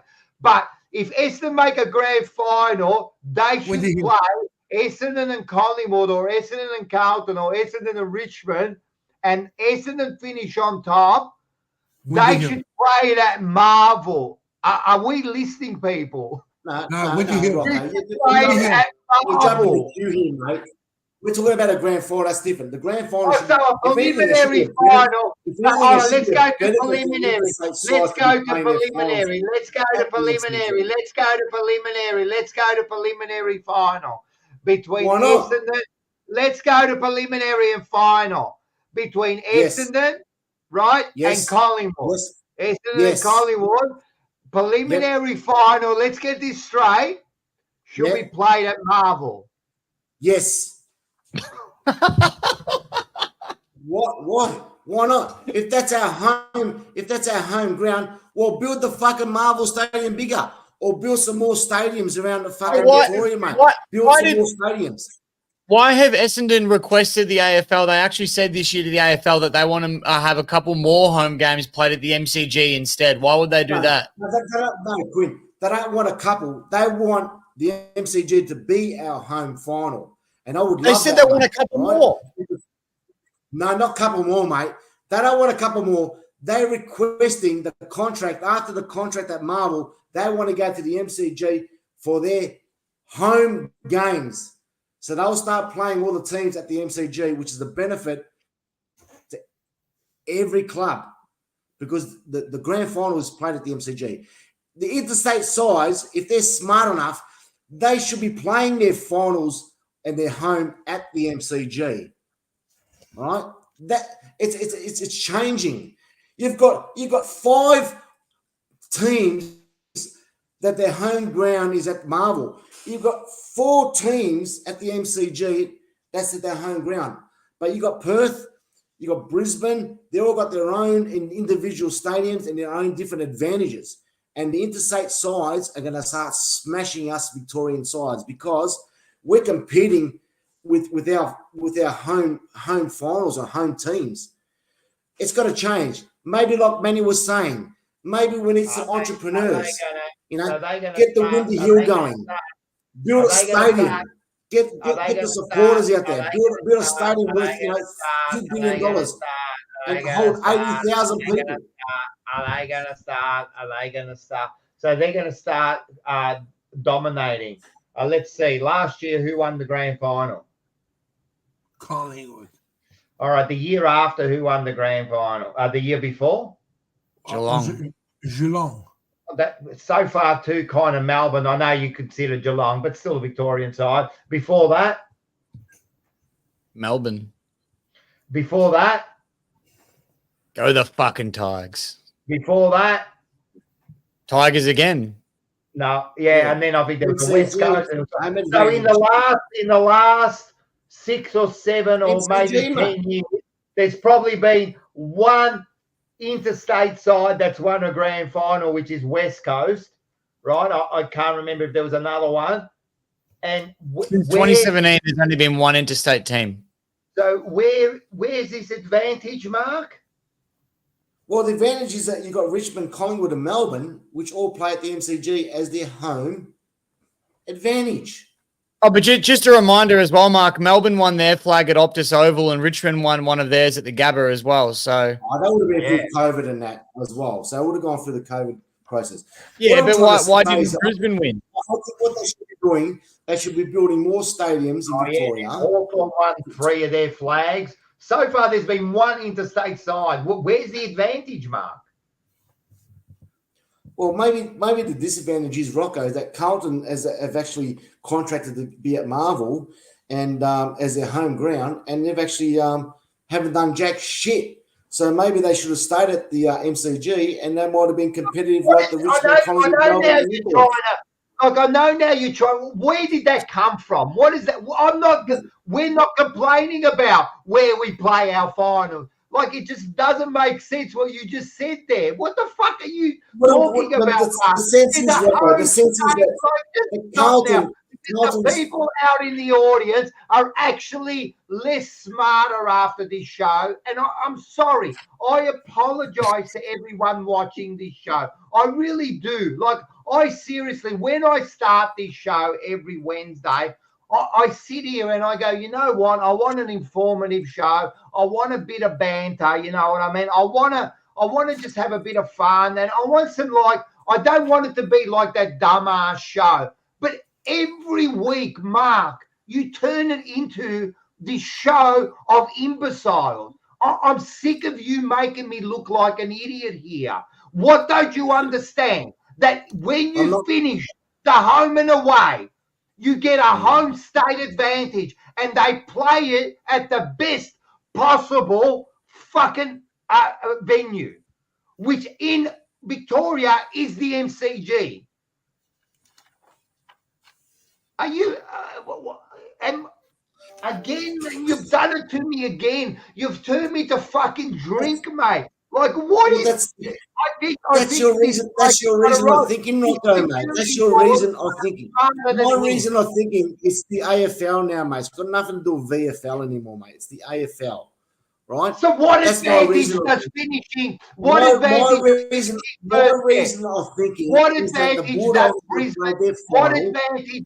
Shut up, Mark. What advantage does Brisbane get? What advantage if they've got to play at the MCG week 1?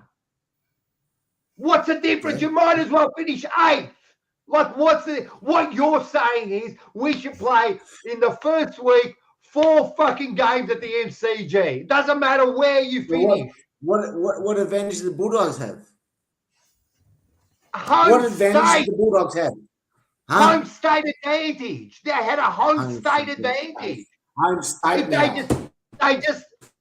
But that's what it is, Mark. Home ground advantage, mate. It's a home ground. No, it's Their home not. ground is at Marvel. They should have played Hawthorn at Marvel. No, it's not. You're just making up your own rules here. It's a home state advantage. I'm not, mate. Yes, you are.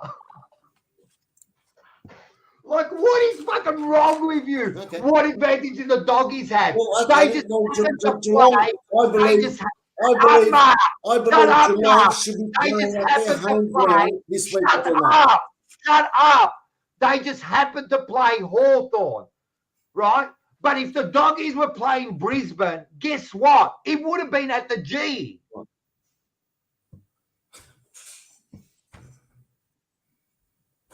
It would have been at the G. If the doggies had played Port, it would have been at the G. They play at the fucking G. Look, what don't you understand? That's got to change. Seriously. That's got to change, Rocco, because that's not an advantage to the team. That's not their home ground, because Hawthorn is the MCG's home ground. Bulldogs is Marvel. So they had to play the Bulldog. They had to play the Hawks at the MCG, which is not the Bulldogs' home ground. That's my philosophy for it. You know, everyone can make their own decision on it. It's bullshit. It's all about the money. You got 90,000 people at the MCG. But if I was a supporter, I would say, stuff you all. I pay my membership. I'm going to go to Marvel. If you can only fit 50,000, I'll be there sitting watching my Bombers play or wherever at the game because I paid for that membership and that seating. I don't give a shit who else is there because the other interstate sides can do it. Okay. Hey, Mark, let me ask you a question. How many members does the Essendon Football Club have? Doesn't matter how many members, Rocco. No, I'm just asking. I'm just asking a question. Let's say they got 50,000. 80,000. 80,000. 80,000. 80. Yeah. Okay. So you got 80,000. The pets and all. The pets membership and everything. All right. Let's say they had 50,000. Right? Yeah. And the other club, let's say the West Coast Eagles, who's got 100,000, right? Yeah. There's 150,000 combined. Right? Yes. Now, if they're going to play at Marvel Stadium, right? Mm-hmm. Automatically, you're going to get 25 members out of the 50 that are entitled to go to the game, and you're going to get another 25,000 from the West Coast Eagles who are entitled to go to a game, and that's it. Whereas if you go to the MCG, you're more inclined to have more members going to the games, right? And that's what it's all about. That's what it's about. So how many was at the Brisbane game? Brisbane and Carlton, 45, 50,000. That's the capacity crowd. It was sold out. 50,000. Sold out. 50,000. Doesn't matter. Sold out. Many 50,000. 50,000. So you're talking about money, and you're talking about how many people can go there and watch the game. Yeah. What if Brisbane went to Melbourne and played Carlton? But they can't. This is what you don't understand. You are as dumb as a fucking. I'm telling you, I'm over you. You're dumb as a fucking doorknob. I'm telling you right now, because I'm going to give you a fucking example, right? Talking about fucking money. Tell me something. Where does Geelong play money? Yes, you did, because you said it's all about money. That's what you said. Right? You said that. So tell me something. Where does Geelong play? You just said that. You said that. You said that. You said the AFL, it's all about money. Now listen to me, right? Listen to the words that are coming out of my mouth, right? Where does Geelong play its home games? Where? Answer the question. That's all I'm asking you. Answer the question. Where does you can answer for me. No, where does Geelong play its home game? Geelong. Right. So they play. Now tell me another thing. What ground do you fit more on? MCG or Geelong? Which one? MCG. All right. Thank you very much. Which ground, right? The Geelong, which ground makes Geelong more money when they play their home games? 100,000 people at the G or 30,000 at the Geelong ground? I forget what it's called. Which one makes more money? MCG. You're wrong. You're absolutely wrong. Geelong make about $500,000 every time they play at fucking GMH. So your theory of they want to get there because they make more money is absolutely wrong. Because they make more money out of playing 30,000 people at the thing than at the MCG. Right? So that is absolutely wrong, Mark. It's not about the money. It's about the advantage. I didn't say nothing about money, Rocco. I'm yes, talking about the supporters here, mate. You're making me look stupid here. No, I didn't, mate. You said I'm talking about the supporters more than anything. Did he not say? And I'll do exactly what you did. When we said it about the thing, you went, "Oh, AFL money." That's what you did. You exactly did that. Because it's not about the money. It's about the advantage of playing in your state. Full stop. That's it, Mark. There's no other question. Your idea that Carlton and Brisbane should have been played at the G is dumb. Is dumb. Sorry, Mark. It is dumb. Why? You're going to get 85,000 at the G, mate. What are you talking about? It's dumb. It's AFL now, Rocco, How mate. did Brisbane get an advantage over that? How did Brisbane get an advantage over that? Maybe Brisbane have got the advantage over that, mate. Maybe Brisbane have got the advantage over that because they're playing at the MCG. And if they're good enough, they'll beat Carlton at the MCG because when it comes to the grand final, where do you play it, mate? Hang on, but you play it in Brisbane unless they start changing that concept. It's about the supporters, though, Mark. It's about the hang on. But It's now about you're the contradicting Now it's the supporters. But now you're contradicting yourself, Mark. You were saying before Essendon shouldn't play home games at the G because it's Marvel Stadium. But now you're saying that we should play all the games at the MCG because you get more fans in. Which is it? You said before Essendon shouldn't play at the MCG because it's not your home ground, which it is. It is your home ground. You play 4 games a year. I'll tell you something straight out, mate. Everyone might look like I'm a bit of fucking cuckoos here, mate. At the end of the day, Essendon want their home ground at the MCG. You know why? Because it's a benefit to when you play finals, mate. It's all about playing finals at the MCG, mate. It's not about fucking playing at Interstate. It's all about the MCG, mate. And Essendon made a mistake of signing a contract to play at Marvel because you've got your Richmonds, your Collingwoods, your Melbournes, and your Hawthorns that are contracted at the MCG for their home finals. And good on them, mate. And that's why you guys have been winning flags. Richmond, Collingwood, and Melbourne. Hawthorn are coming there very, very, very soon. But I can tell you right now, if the Bulldogs had to play at Marvel against Hawthorn on the weekend, I think the Bulldogs would have probably given a bit more of a run of their money because Hawthorn are used to playing out the MCG. It's all about training and playing there, you know. Whatever you want to say, Rocco, whatever you want to say, mate, whatever you want to say, but I'm pretty sure at the end of the day, the AFL is the AFL. No more VFL anymore, mate. It's no more VFL. If you're going to start complaining about travelling here and travelling there, it's always bullshit excuses, mate. The competition is long enough now to be AFL. They should be getting used to travelling an hour or 2 hours to play a game of football, mate. So it's all bullshit, mate. If you want to do home games and home teams, maybe start making some more stuff around Victoria, mate. Mark, listen to me. You can talk as well. You make no sense. Not one person has agreed with you. Can I just say another thing? You say that the Interstate. I don't give a shit about who agrees. Yeah, because you don't listen to any logic. But can I just say something? You say there's an advantage for the Interstate side, yeah? Correct? Correct? Answer. There's always going to be. All right. But what I say there's a disadvantage. You know why? Because they've got to travel every second week. And if you ask any club, they do not want to travel. Why do you reckon that sometimes they don't bring over the players that are coming back from injuries? They don't bring them interstate because of the travel. That 2-hour time in the plane can affect the player. Well, what is wrong with you, Mark? The interstate side has to travel every second week.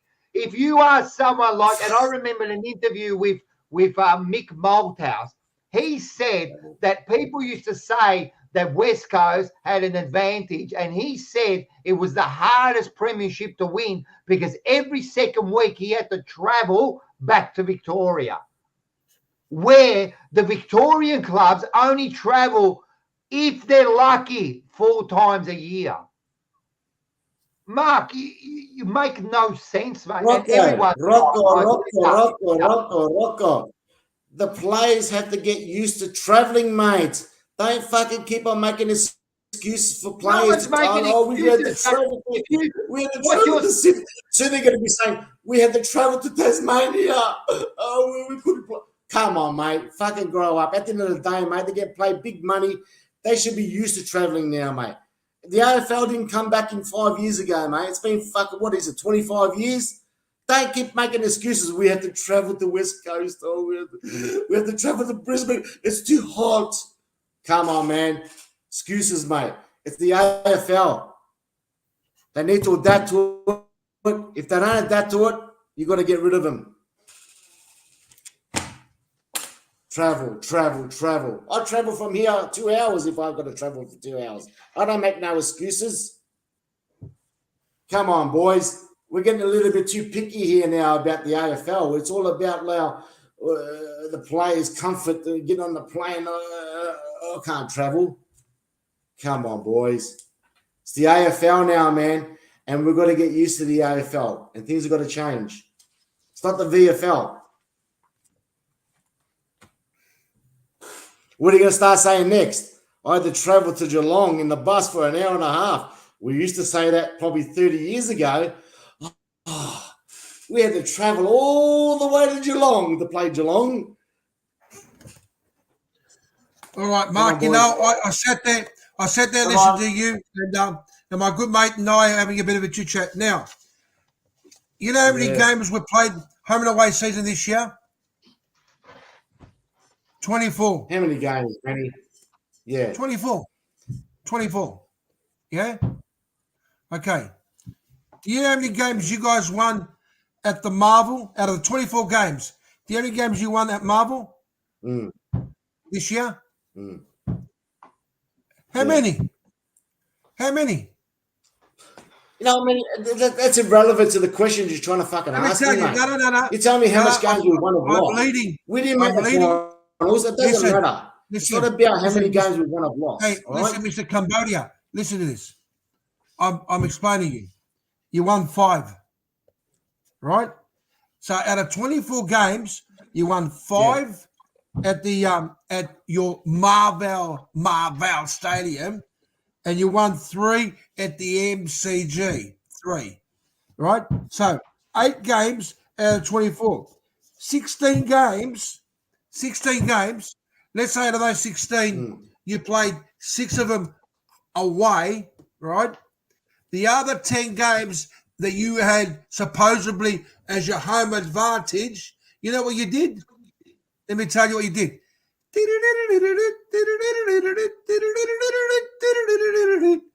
You did fuck all. Okay. So, you know what? Sometimes, you know what?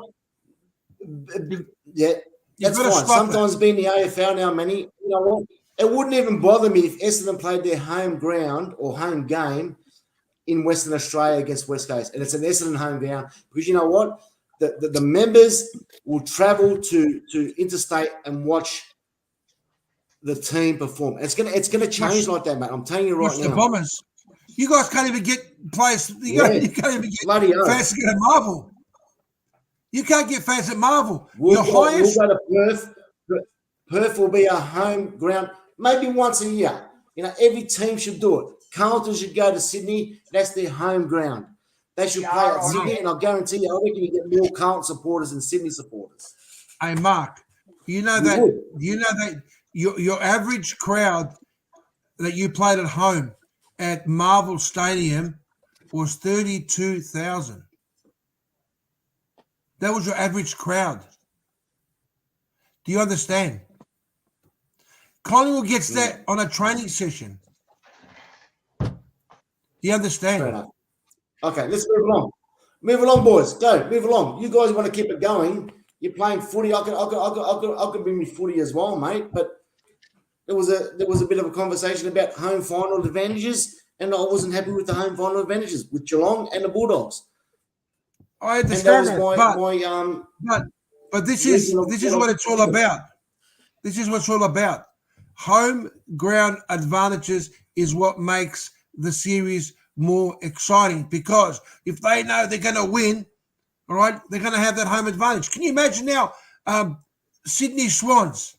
Hey, listen, you are the minor premiers, but however, you're going to have to come down to the MCG. Does that make sense? That makes sense, doesn't it? All right, man. All right, no worries. It's no worries. It's the AFL, mate. Yeah. All right, Rocco, welcome back to the Fourever Rivals. You know what? As Matula said, you can lead a horse to water, but you can't make the bastard drink. That's right. That's right. I put this out here so you realise that we were actually on air. Like, I just wanted to make sure everyone knew that we were on air here. Yeah. Like, yeah, and you know what? You I kind thought it was of just us four. you kind of shot yourself in the foot there, Mark, because you know what? Because of your stupidity, guess what? Because I'm finishing up in about 9 minutes. Because of your stupidity, we're not going to be talking about the Carlton Brisbane game.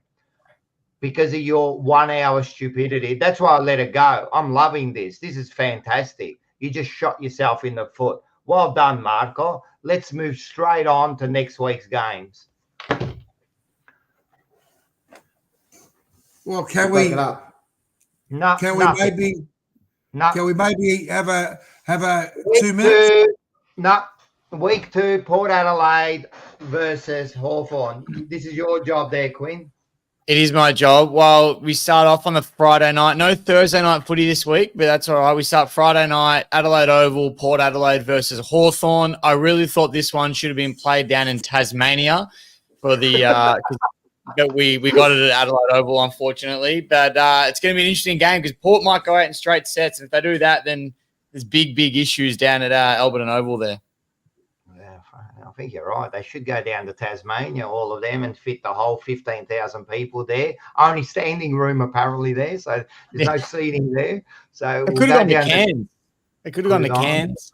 Could have gone there. So there you go. Yeah. So I reckon, otherwise, I was going to say as well, Alstonwick's Oval is spare at the moment. There's no footy being played at Alstonwick's home ground, so they could play there as well. You never know. It's just mix it up a little bit. We've got Donna's Reserve just here. They haven't got the goals. They took them down. But what we can do is I'm sure that we can put them back up again and maybe we can play a final there. And what do you reckon, everyone? You have to mix it up. Anyway, back onto the game. Honestly, I don't even know if you'd call it an upset anymore, but I reckon Hawthorn win this. They're just such a steam train at the moment. And I was there on Friday night to watch Doggies versus Hawthorn, and they just look like they're going to be hard to beat. And Port got done convincingly. So I don't know. I think I'm going to go with the Hockball there. I read Hockwatts, as they're calling it. I reckon Hawthorn will get it done. I'm with you, man. For some reason, Port got smashed, man. Well, let's everyone forget, mate. They got smashed by 80-something points, mate. They were maybe in the game for like 20 minutes, and then it was, Geelong looked good, man. But Hawthorn, far out, man. They're playing such a good game, man. They're running, they're hard, man. They're kicking goals, man. They're winning it in contests. They're winning it in turnover. They're just doing everything right. Mitchell is doing such a great job, and I will be picking Hawthorn too in this one. Yeah. Yeah, look, I think you're right there, Rocco. Hawthorn is definitely one team that has been steamrolling quite comfortably for the last 10 weeks, 11 weeks. But I don't know. I think that defeat for Port it's been hard for them to take, and I think they're going to be coming back with a vengeance this week. So I'm going to pick Port. Well, I don't know if Butters is playing. I'm not sure because he got subbed out at half time, so he was definitely a big loss for them. Who are you picking, Mark? Hawthorn or Port Adelaide? I think Port Adelaide will bounce back this week. I think it's pretty disrespectful that the sports bits there are having Hawthorn to be favourites. So I think seeing that, Port will come back and fire up against the Hawks. They've had a good run, the Hawks, but I think Port will. Yep, that's fair enough. I've got two questions for you guys about this game, right? Serious questions, unlike some people. So I've got a serious question here. The first question is, should this game be played at the MCG? No. Why not? Of course not. Why? Well, because you shouldn't. We spoke about this, Rocco. What are we doing? Are we going backwards now? And he's not.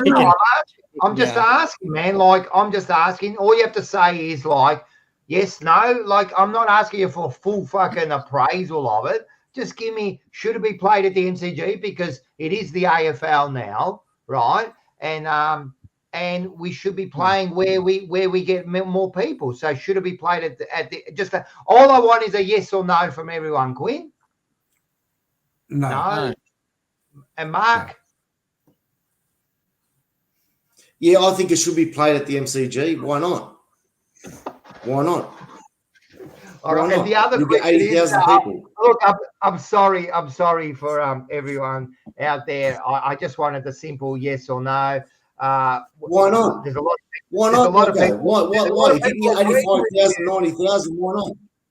Yeah, no, you're right. That's right. Why not? It's all about the money. No, it's all about the money. Even though Geelong make more money, when they play the thing. So anyway, and the other one is Ken Hinkley in danger if he loses this game? Yeah, absolutely. I think if they don't make a grand final, he's in danger. So if he loses this, especially straight sets up to finishing second or ladder, 2 home games, home ground advantages as well, it's, big trouble for Ken Hinkley. Yeah, I agree.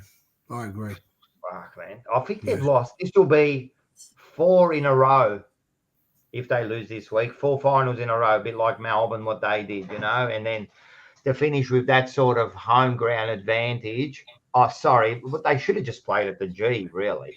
They should have played at the G against Geelong. Well, it makes more sense to play at the G, but yeah, you're right. Yeah. So, Teo Stadium in Darwin was free. 6 in a row, and it could be 6 in a row that they've lost. But actually, 6 in a row would be the same number that Essendon have lost in the last 20 years, 6 in a row, by an average of 54 points. So we'll move on to the next one. I tried to. Sorry, guys, I didn't want to. Look at this. I dislike all of Mark's opinions, but I actually like him. There you go, Mark.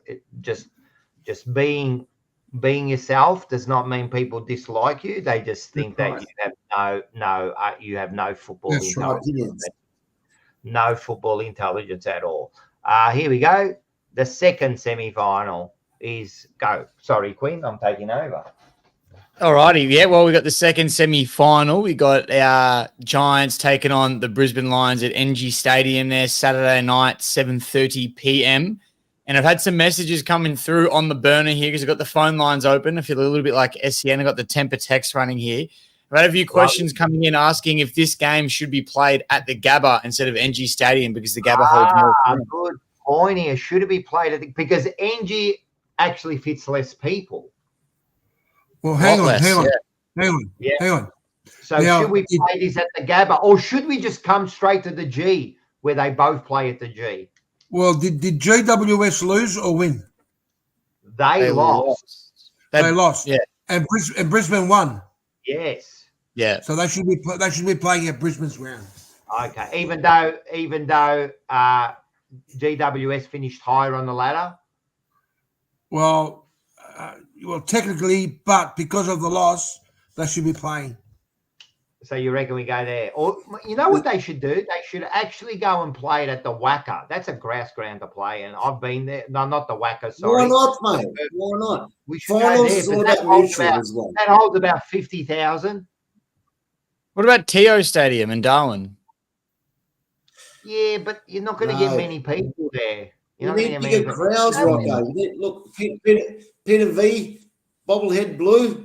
There's another view there about I remember back in 1999, the West Coast and Carlton semi went to the G as it was the Eagles were their home side. Yes.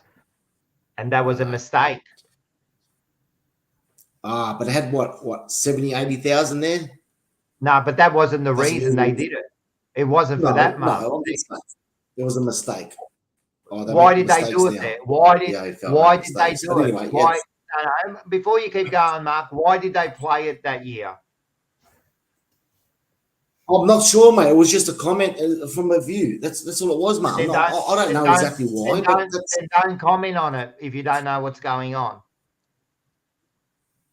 I'm not commenting on it. It was the viewer that commented on it. No, but you had to highlight it. If you're going to highlight it, know what was going on. Why did they play it at the G? Okay.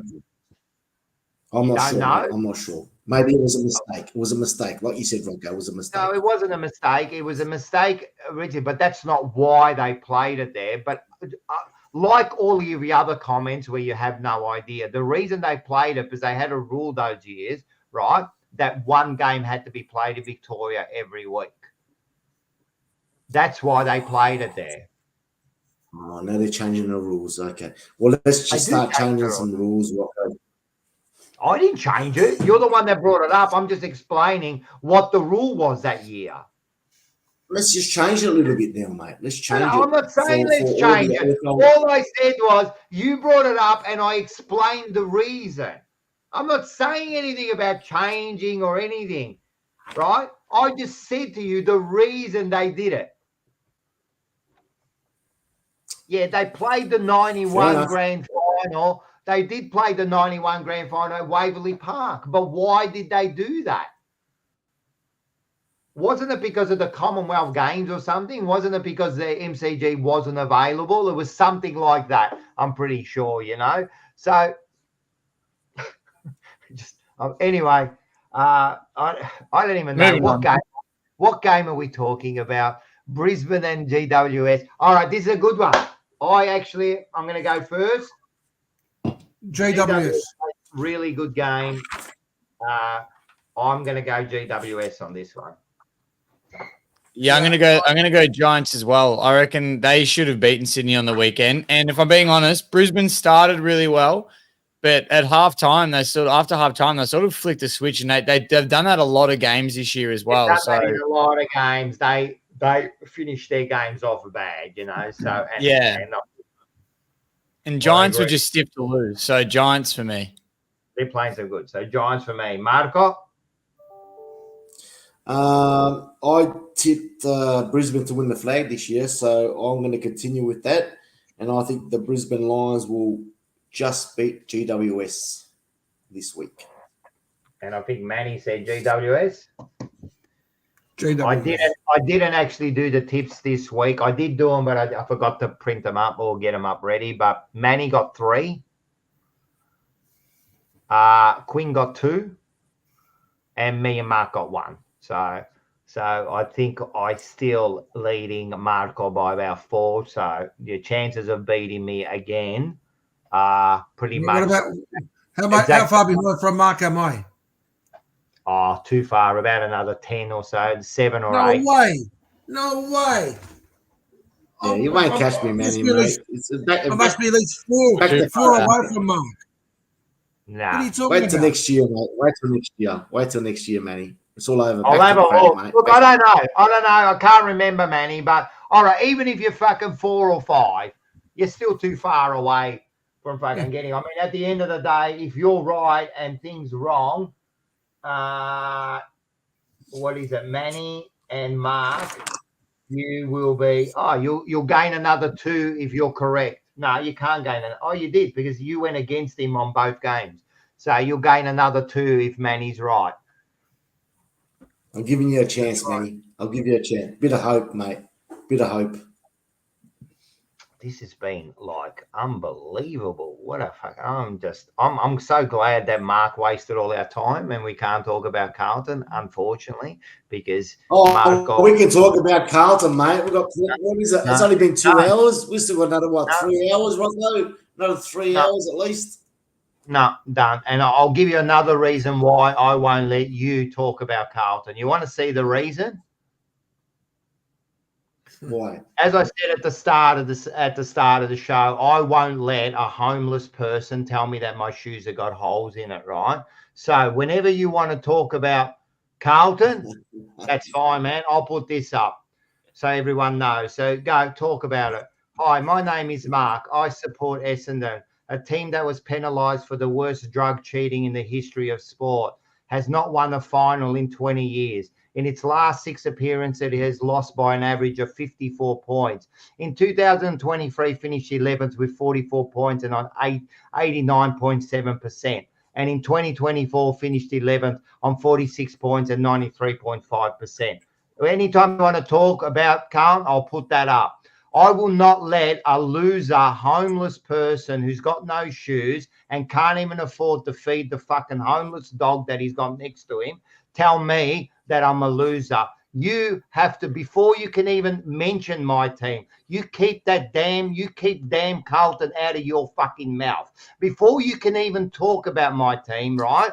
You must do better than us. Okay, I will not let a loser side. I'll give you an example. In 09, you lost to Adelaide by 96. In 11, you lost to Carlton by 62. In 14, you lost to North Melbourne by 12. In 17, you lost to Sydney by 65. In 19, you lost to West Coast by 47. And in 21, you lost to the Bulldogs by 42. That's an average of 54 points in the first elimination final. That's been your 6 appearances. Mark, I will not let you talk about my side until you actually prove something. Move on. Move on. I won't let you. I will not let you talk about my side. How can some shit ass who follows a team who's been for the worst drugs in the history of sport try to put my club down? Please, Mark, at least do something. How can you absolutely talk about, you can't talk about Collingwood. They finished on top of you this year after they started 0-3. You can't even talk about Richmond. You might say something, oh, they got the wooden spoon, but at the end of the day, they've won 3 of the last fucking 5 premierships or something. Please, bro, I won't let you, there is no way that I will let a peasant like you, right, try to fucking talk bad about my club. Move on. Let's go. We'll go on to under the pump. I didn't say a word. Under the pump. Are you going to talk, Mark? Anytime you talk, No. I'm happy to. Every time you talk, I'm happy to put this up. Let's go. Go talk. Put it up. Say something. Go say something. There's nothing for me to say, Rocco, mate. What do you want me to say? I'm glad you made the right fucking decision there. Keep going. Yeah, 6 finals, yeah. 54 points, and you dare want to laugh at my side. You know what the difference is? Everyone saw my show last night. Everyone saw me, and they'll see me again, and they'll see me tomorrow because I'm going to be on tomorrow. I'm going to be on the change room too. Everyone saw me, and not once did I fucking defend my club. I fucking bagged every single element, and I was a disgrace of what we did over the weekend. But the one thing I won't do is allow a loser like you who follows a pathetic drug addict side try to talk about my club. Do you understand? If you want to, you know what, the other 7 teams that fucking finished above me, mate, you can say whatever you want, but there's no way I'm going to let you talk about my club. Go ahead and achieve something before you fucking talk about anyone on this panel. Anyone on this panel. You are the worst. You've got the worst memberships. You've got the worst supporter base. You've got the worst record. And you sit there and laugh at our sides? Hit the road, bro. Hit the road. All right, under the pump. Go. Number one, I'm not a loser. Number 2, I'm not a pork. You are a loser Number because 3, you follow a I loser haven't won a flag for 30 years. That's the first thing. So All right, that's realistic. They haven't won a flag for 30 years, mate. 30 years. That's an anniversary for next year. But anyway, I'm not going to go right into it. Obviously, there's a couple of comments about they didn't even score in the first quarter. That's close to a VFL, AFL record for the last 50 years. Mark, I did say it to you. I did say it to you. So don't tell me about losers.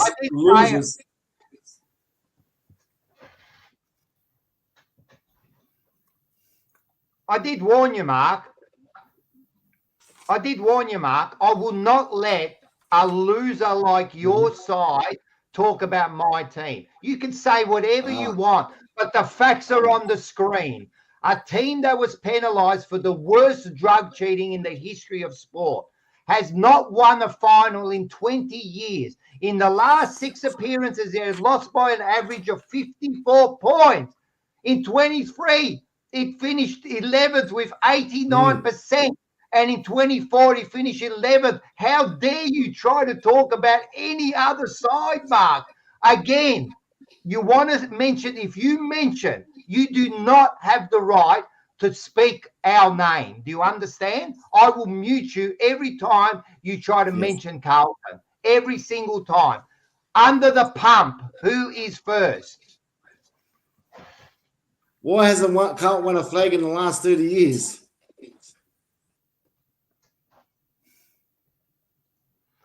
Again, my name is Mark. I am an Essendon supporter. I follow a team that is the biggest drug cheat in the history of sport. I have not won a final in 20 years. My last 6 appearances, an average of 54 points. I finished 2023 in 11th. I finished 2024 in 11th. You cannot talk about anyone, Mark. Anyone. I'm going to ask you one more time. I'm going to ask you one more time. I'm going to ask you one more time. I support a team that was penalised for drug cheating in the history of sport.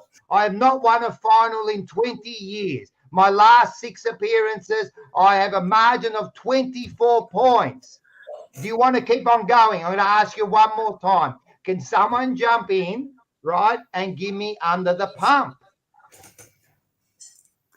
All right. My question, Rocco, is to you, under the pump question.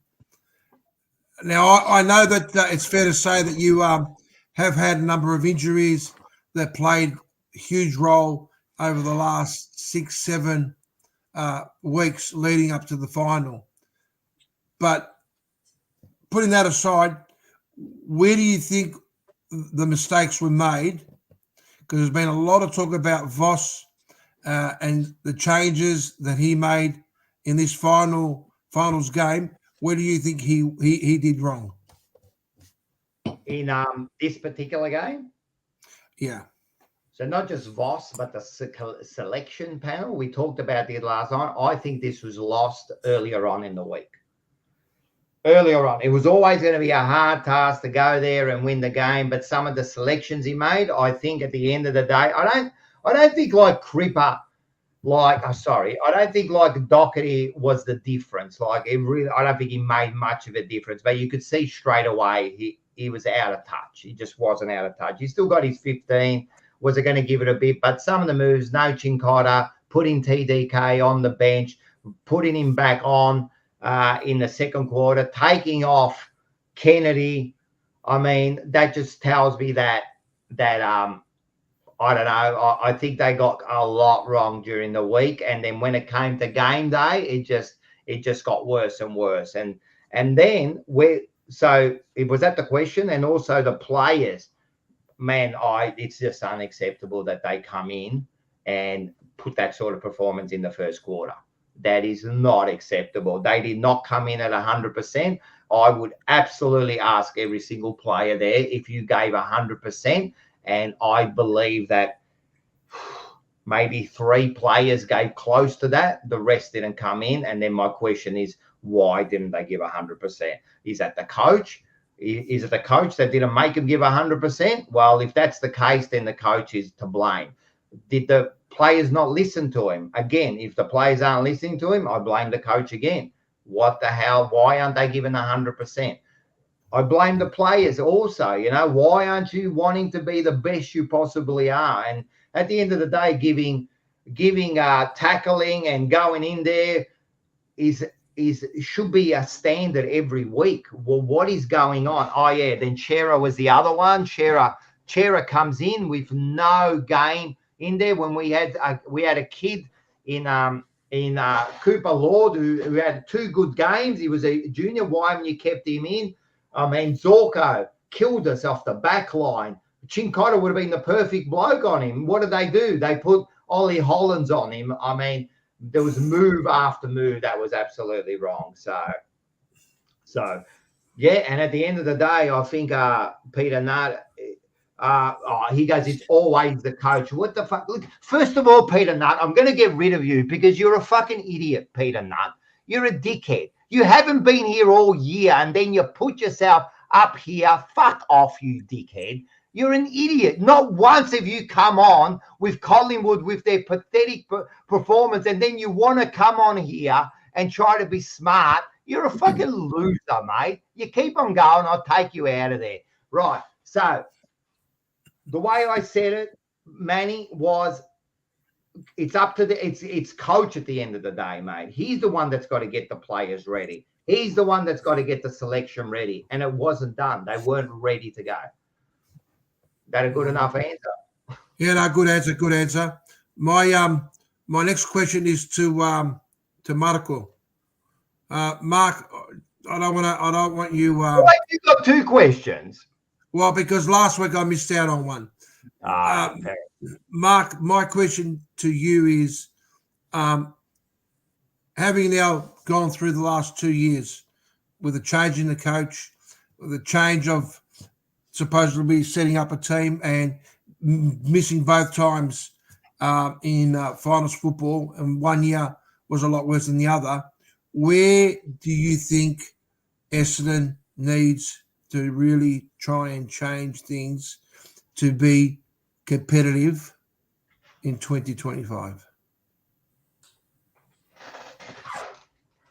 I don't think we need to probably change too much, Manny, to be quite honest, mate, because if you start changing the whole team, you put you beyond the eighth ball again. So I think we need to just maybe recruit a couple of older players again, not too old like Goldstein and Grimshaw and so forth. I think a couple of players such as a Bailey Smith and hopefully Stringer stays around. We've got the cattle there, mate. Honestly, it's going to take a little bit more time. I'm looking between, say, another 2 to 3 years if we keep that list on board. If that doesn't happen, then obviously, again, we look back to the drawing board and think what's going wrong, whether it's the coaching, whether it's, again, the board and so forth. But we need to, the next, say, 2 years, be very competitive in making finals, but I'm looking at 3 years for us to make a grand final. That's being realistic, and we need those players that we've got at the moment, which are quite young still. We've got a lot of young players out there that are still learning the game. We've got a couple of 6 foot players that take a lot longer to get into their mojo. So I'm looking at another probably 2 to 3 years before we get anywhere close to getting into a grand final, Manny. Keep what we've got. Just keep persisting what we've got. We've got a question by Shav. Should Essendon play more home games in Perth? It's not about playing more games in Perth. It's not about playing more games interstate. It's about possibly playing a home ground interstate, and that might bring some of those Perth supporters to the ground, because you've got a lot of members, especially with the big rival clubs. They will get a lot more support. Obviously, having first option to go to the game because they're members, and why not? I mean, that was my theory. It's all about now being AFL and going to interstate and playing some of your home games there, which is what North do now. They go to Tassie and play their home games there. That could be a benefit to them once the Tassie club comes, into the AFL. Why not? It doesn't have to be, 2 or 3 games. It may be 1 game. We do it gather round. We've done it through the COVID, where teams played their home games. I think the question, we were only joking, but you actually took that seriously. But anyway, Richard B. Flat. Yeah, it's ridiculous. BJ Flat, thank you for becoming a member. You are a star. I think that's someone new. That's quietly. I haven't seen the Richard there. And also, there was something else I wanted to see here. oh, please don't go to sleep. We need you just for a little bit more, and then we'll bloody move on. 3 years, you reckon you're going to make it? Wow. All right. Next one, Quinny. Yeah. I got one for you, Rock. So obviously it's a little bit of a future question, so it's probably a hard one to answer. But obviously this year you would have had your expectations and pass marks, etc. After where Carlton have finished this year, what becomes the pass mark now for 2025? Obviously, it's a tough question to answer. It's tough. It's like the thing is that I've been asked that. I think it's too hard to answer Wednesday after we lose that final. You know what I mean? So it's too hard, and you've got to wait till like pre-season, see what happens. You know, what happens, what changes.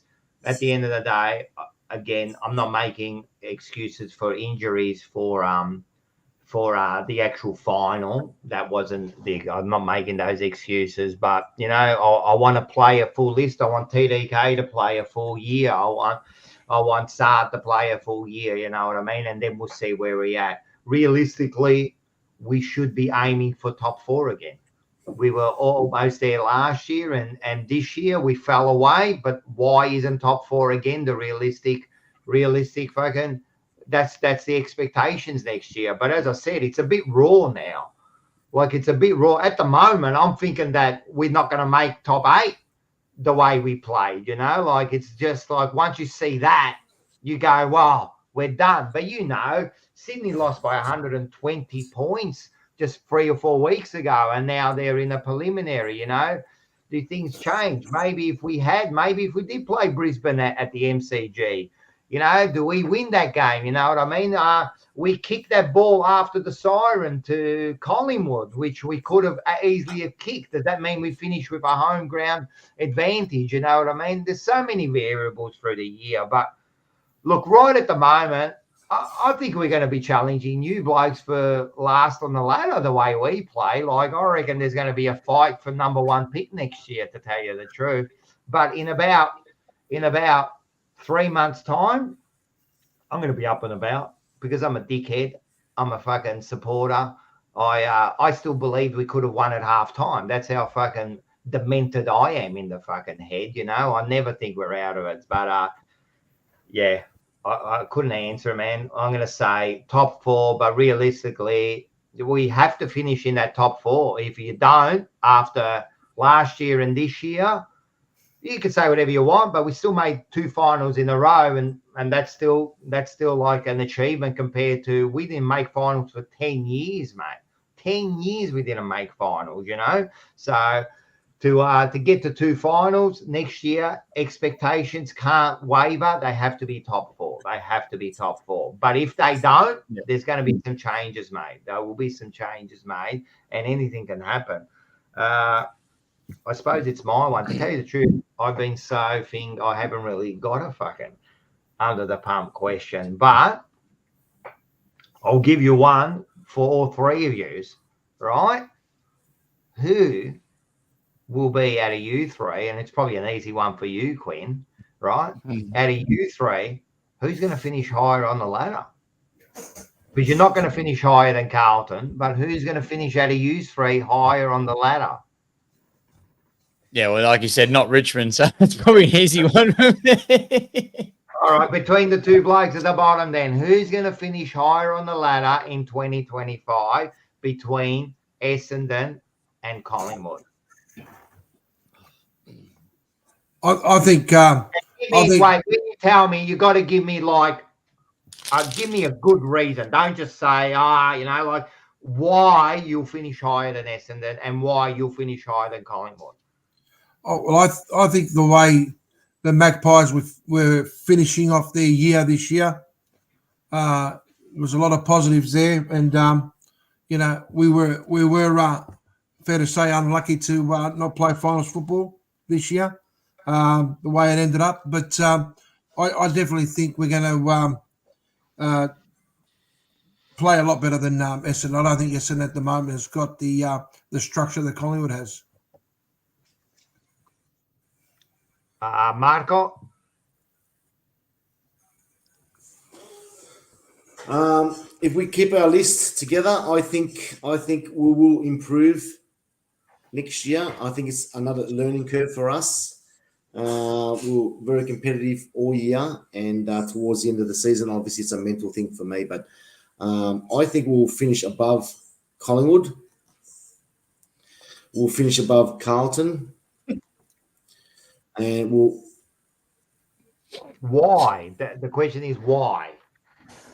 Well, I think Carlton have had their opening window the last 3 years, and they haven't improved. So I just think that Carlton there and abouts, but I think they'll probably finish about 9th due to their playing list. Their players are getting a bit older. Collingwood, again, their playing list. That was going to be an under the pump question for Manny. Richmond, they're rebuilding. And I think that Essendon has still got those young players that are improving. And I think Essendon will finish 7th next year. Carlton may crawl into the 8 again. I don't think Collingwood will make the 8 next year, and Richmond will probably maybe improve 1 or 2 positions on the ladder. So they're my reasons. I think that's what I believe next year.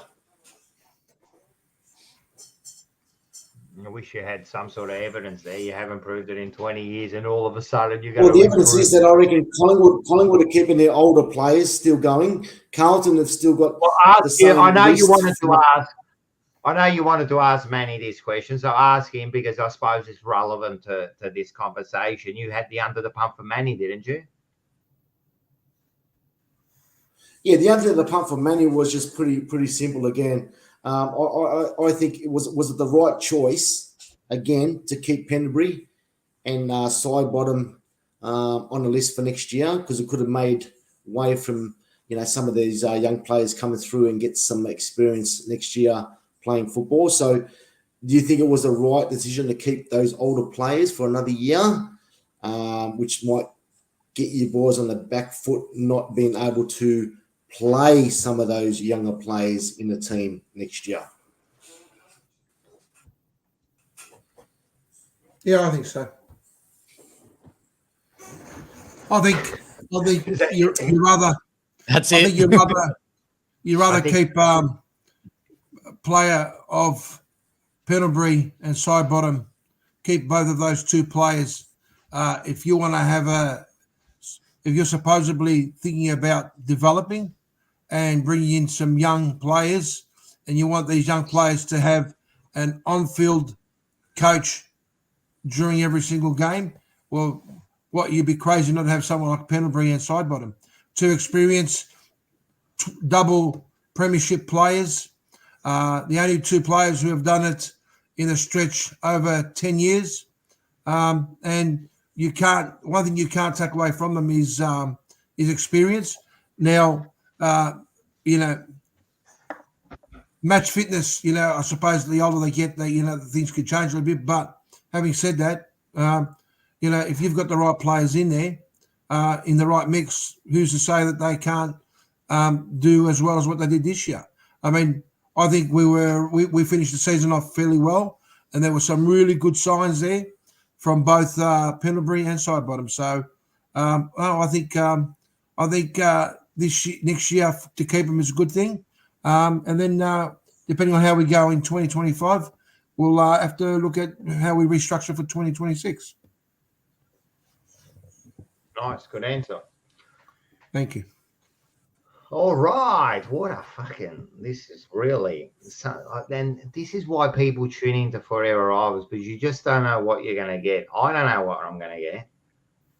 No one knows what they're going to get. Mark doesn't even know what he's going to come up with. He just flies off the handle. Who knows? Like, I'm going to tell you the truth, guys. When we came into this tonight, before the show, what did I say? I don't know what we're going to talk about in Fourever. Let's just wing it. And it turned into a 2-hour conversation about 2.5. Playing about play. Is there a show next week? Yes, we are going to be talking draft, and we'll talk about the things, and I'm sure there's going to be more gold from Mark and like how can we? I mean, when you got this sort of credibility here. Hi, my name is Mark. I'm an SS supporter. I follow a team that's drug cheats, not win anything, just the finals, 54 points. I mean, when you got that sort of credibility under you, mate, how can you not tune in next week? That's how right. can That's you not right. tune in next week? All right, let's be there or be square. Yeah. Let's get into let's get into Mark. Manny. I mean, I was going to say Mark made me laugh, but Mark has made us laugh all night. So he's done his job, right? He's actually made us laugh for 2.5 hours. But Maggie, I'm fucking delusional, man. Magpie Manny, make me laugh, please. All right. I actually didn't do much in terms of I was in a rush today. However, there's a bloke who's passed away and he's gone up to the gates of St. Peter. And St. Peter said to him, "What was your name, sir?" And he said, "Right, let's have a look." And he goes, "Right, you've been a very good person, a hard worker. You've done the right thing. You've never cheated on your wife. You know what? You deserve the golden ticket." He says, "I've got a villa for you. I've got a beautiful limousine, a pool area, and all the luxuries a person can request." He says, "Go on and prosper. Enjoy life through these wonderful gates."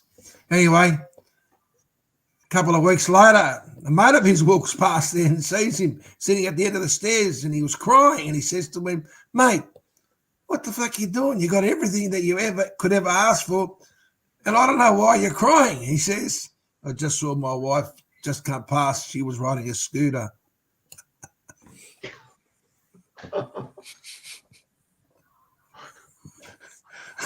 Obviously, she did a bit of cheating, didn't she?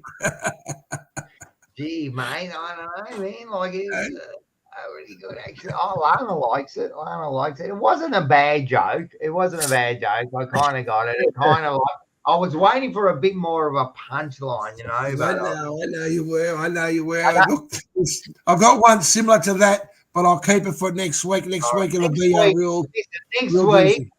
Next week, we need a banger. We need something that's going to I want us to be cancelled. I want you to. I tell you what. Right, I'm going to fucking give you a just strike. A quick one. Just a quick one. I seen a bloke walking down the street. Right, don't stand up. When you talk about you're going to show me a joke, you're not going to pull down your pants, are you? No. So anyway, there's a bloke walking down the street. Let me just move that down a bit like that. Anyway, he's walking down the street and he's just taking a step and he's going.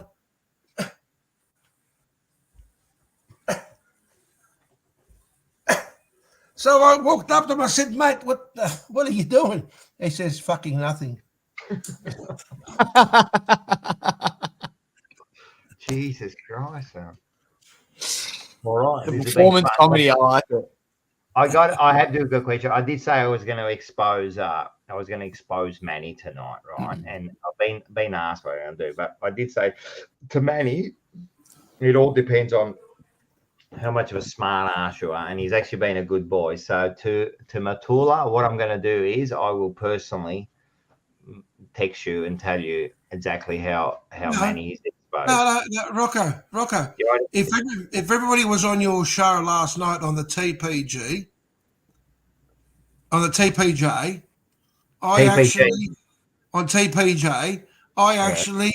I actually told them what it was all about.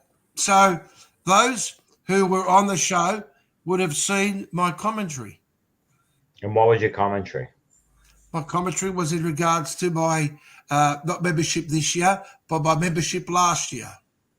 All right. So since you're going to do it, right, because now wait a sec. The only reason you're doing this is because you wanted to jump on the front foot, and very, very clever of you. No. Yes. You said you weren't going to say anything. I think you're a man of your word. So let their curiosity. But you brought it up. I wasn't going to bring it up. You just brought it up. No. Let there be curiosity. And also, Rocco, can I say that I had someone who said to me last week, when I say last week, it He's was piss last week. week. I thought he was going to come on piss week. No. No, you're right about that one. Yeah, last week. This is a different person who said to me, when is the mannerism / Marxism going to come back on? All right. Do you want me to set one up and we'll do it for the last show? We might call it the Marxism. Well, I'm telling you, we might have to do just like the mark of the year and goal of the year. We might have to do a special show at the end just to cover all of them because it was really good. All right, so that was good. I don't know. I'm lost now. That's it. So we'll be back next. What I was going to say, man, there's no games for us next week, so we'll be watching the other two games. I hope everyone's enjoyed it. Make sure you like and subscribe. Make sure you do all that. Just a quick one I want to tell before everyone leaves. Once the season is finished, we have got a big event coming on, and it's going to be the TJP 24-hour stream. So we're going to do a stream for 24 hours straight. We'll be in the studio. We're going to have rotating people coming through. We're going to be cooking. We're going to be playing cards. We're going to do a 24-hour stream. Okay, that'll be coming up. We're getting everything ready, and we be eating pavlova because I've got the challenge. We'll be doing all sorts of stuff. We've got the challenge going on. It's going to be a full 24-hour. Can we do it? Can we do it? So that's coming up after everyone's saying, bring it on, bring it on, bring it on. Are the Fourever Rivals crew part of this 24-hour thing? Yeah. So if anyone will talk business, but if anyone wants to pop in for an hour, half an hour, 2 hours, and wants to have a chat, we're going to get people coming through. We're going to have the Monday Blues coming through. We're also going to get people to call in, and we're going to have video calls with the audience too. So we're setting that up too. So we're going to have a bit of that. I don't know what's happening, but we are going to do it. We're going to do the 24-hour TJP streaming. How's that sound for everyone? You know who's going to be there through the whole stream because he's sick in the head? Scotty Bluebagger. He won't miss a single second of that 24 hours. Scotty Tompkins. You mean Scotty Tompkins? Sorry, Scotty Tompkins. I've got too many Bluebaggers in there, but yes, Scotty Tompkins. He wasn't on tonight, which is something I might put out a call to see what happened. He usually is on this shit, but he'll definitely. I think Peter Nutt might be one of. Now, can I say something about Peter Nutt? I did not take him off. So anyone that thinks I took him off, I didn't take him off, right? I left him on there. He left on his own accord when he got exposed because he's really a dead shit. Peter Nutt has only come on in the last year twice, and that's when they made the grand final. And now that's the only time he's come on, and that shows poor form to me. Like us three, we come on here, we cop it, we take it on. People on the chat, they come on. He's just a loser. So stuff you, Peter Nutt. The rest of yous, we love you. 4 hours of Rocco's rant. There might be a 4-hour Rocco's rant. Can I just say that Bluebagger and Lou Folino. Yep. Both didn't get my joke. I think there's a few more that didn't get your joke, just quietly. No. Definitely those two didn't get the joke. A lot of the others got the joke. But, some you get, some you don't. It's one of those famous things. My late mother, may she rest in peace, every time she'd say a joke, she'd always follow up with a little thing by saying, "Do you get it?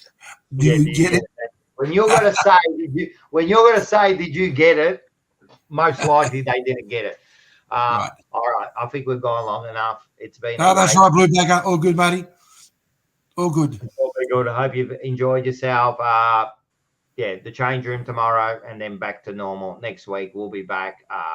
Mark, can you just make sure that you write down that gold for next week because we're waiting for the next bit of gold, mate, for next week. Great show as always. Cheers, That's all right, lads. mate. Cheers, lads. Everyone loves it. All right, it's good. Great show. All right. We ready to rock and roll? I reckon. Another great show. Let's do it. Good luck to your teams. Well, Who? Get the Lions. AFLW.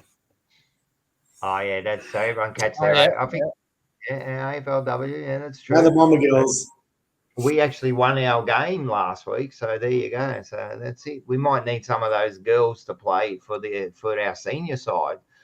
The way they were going, at least they're fucking winners. Anyway, we ready to rock and roll? Well, the way Draper he carries his hair, the way he's got that that long thing from behind, you might even think he's playing for AFLW.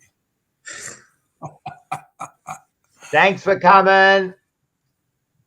Go the Blue Boys. Get it done.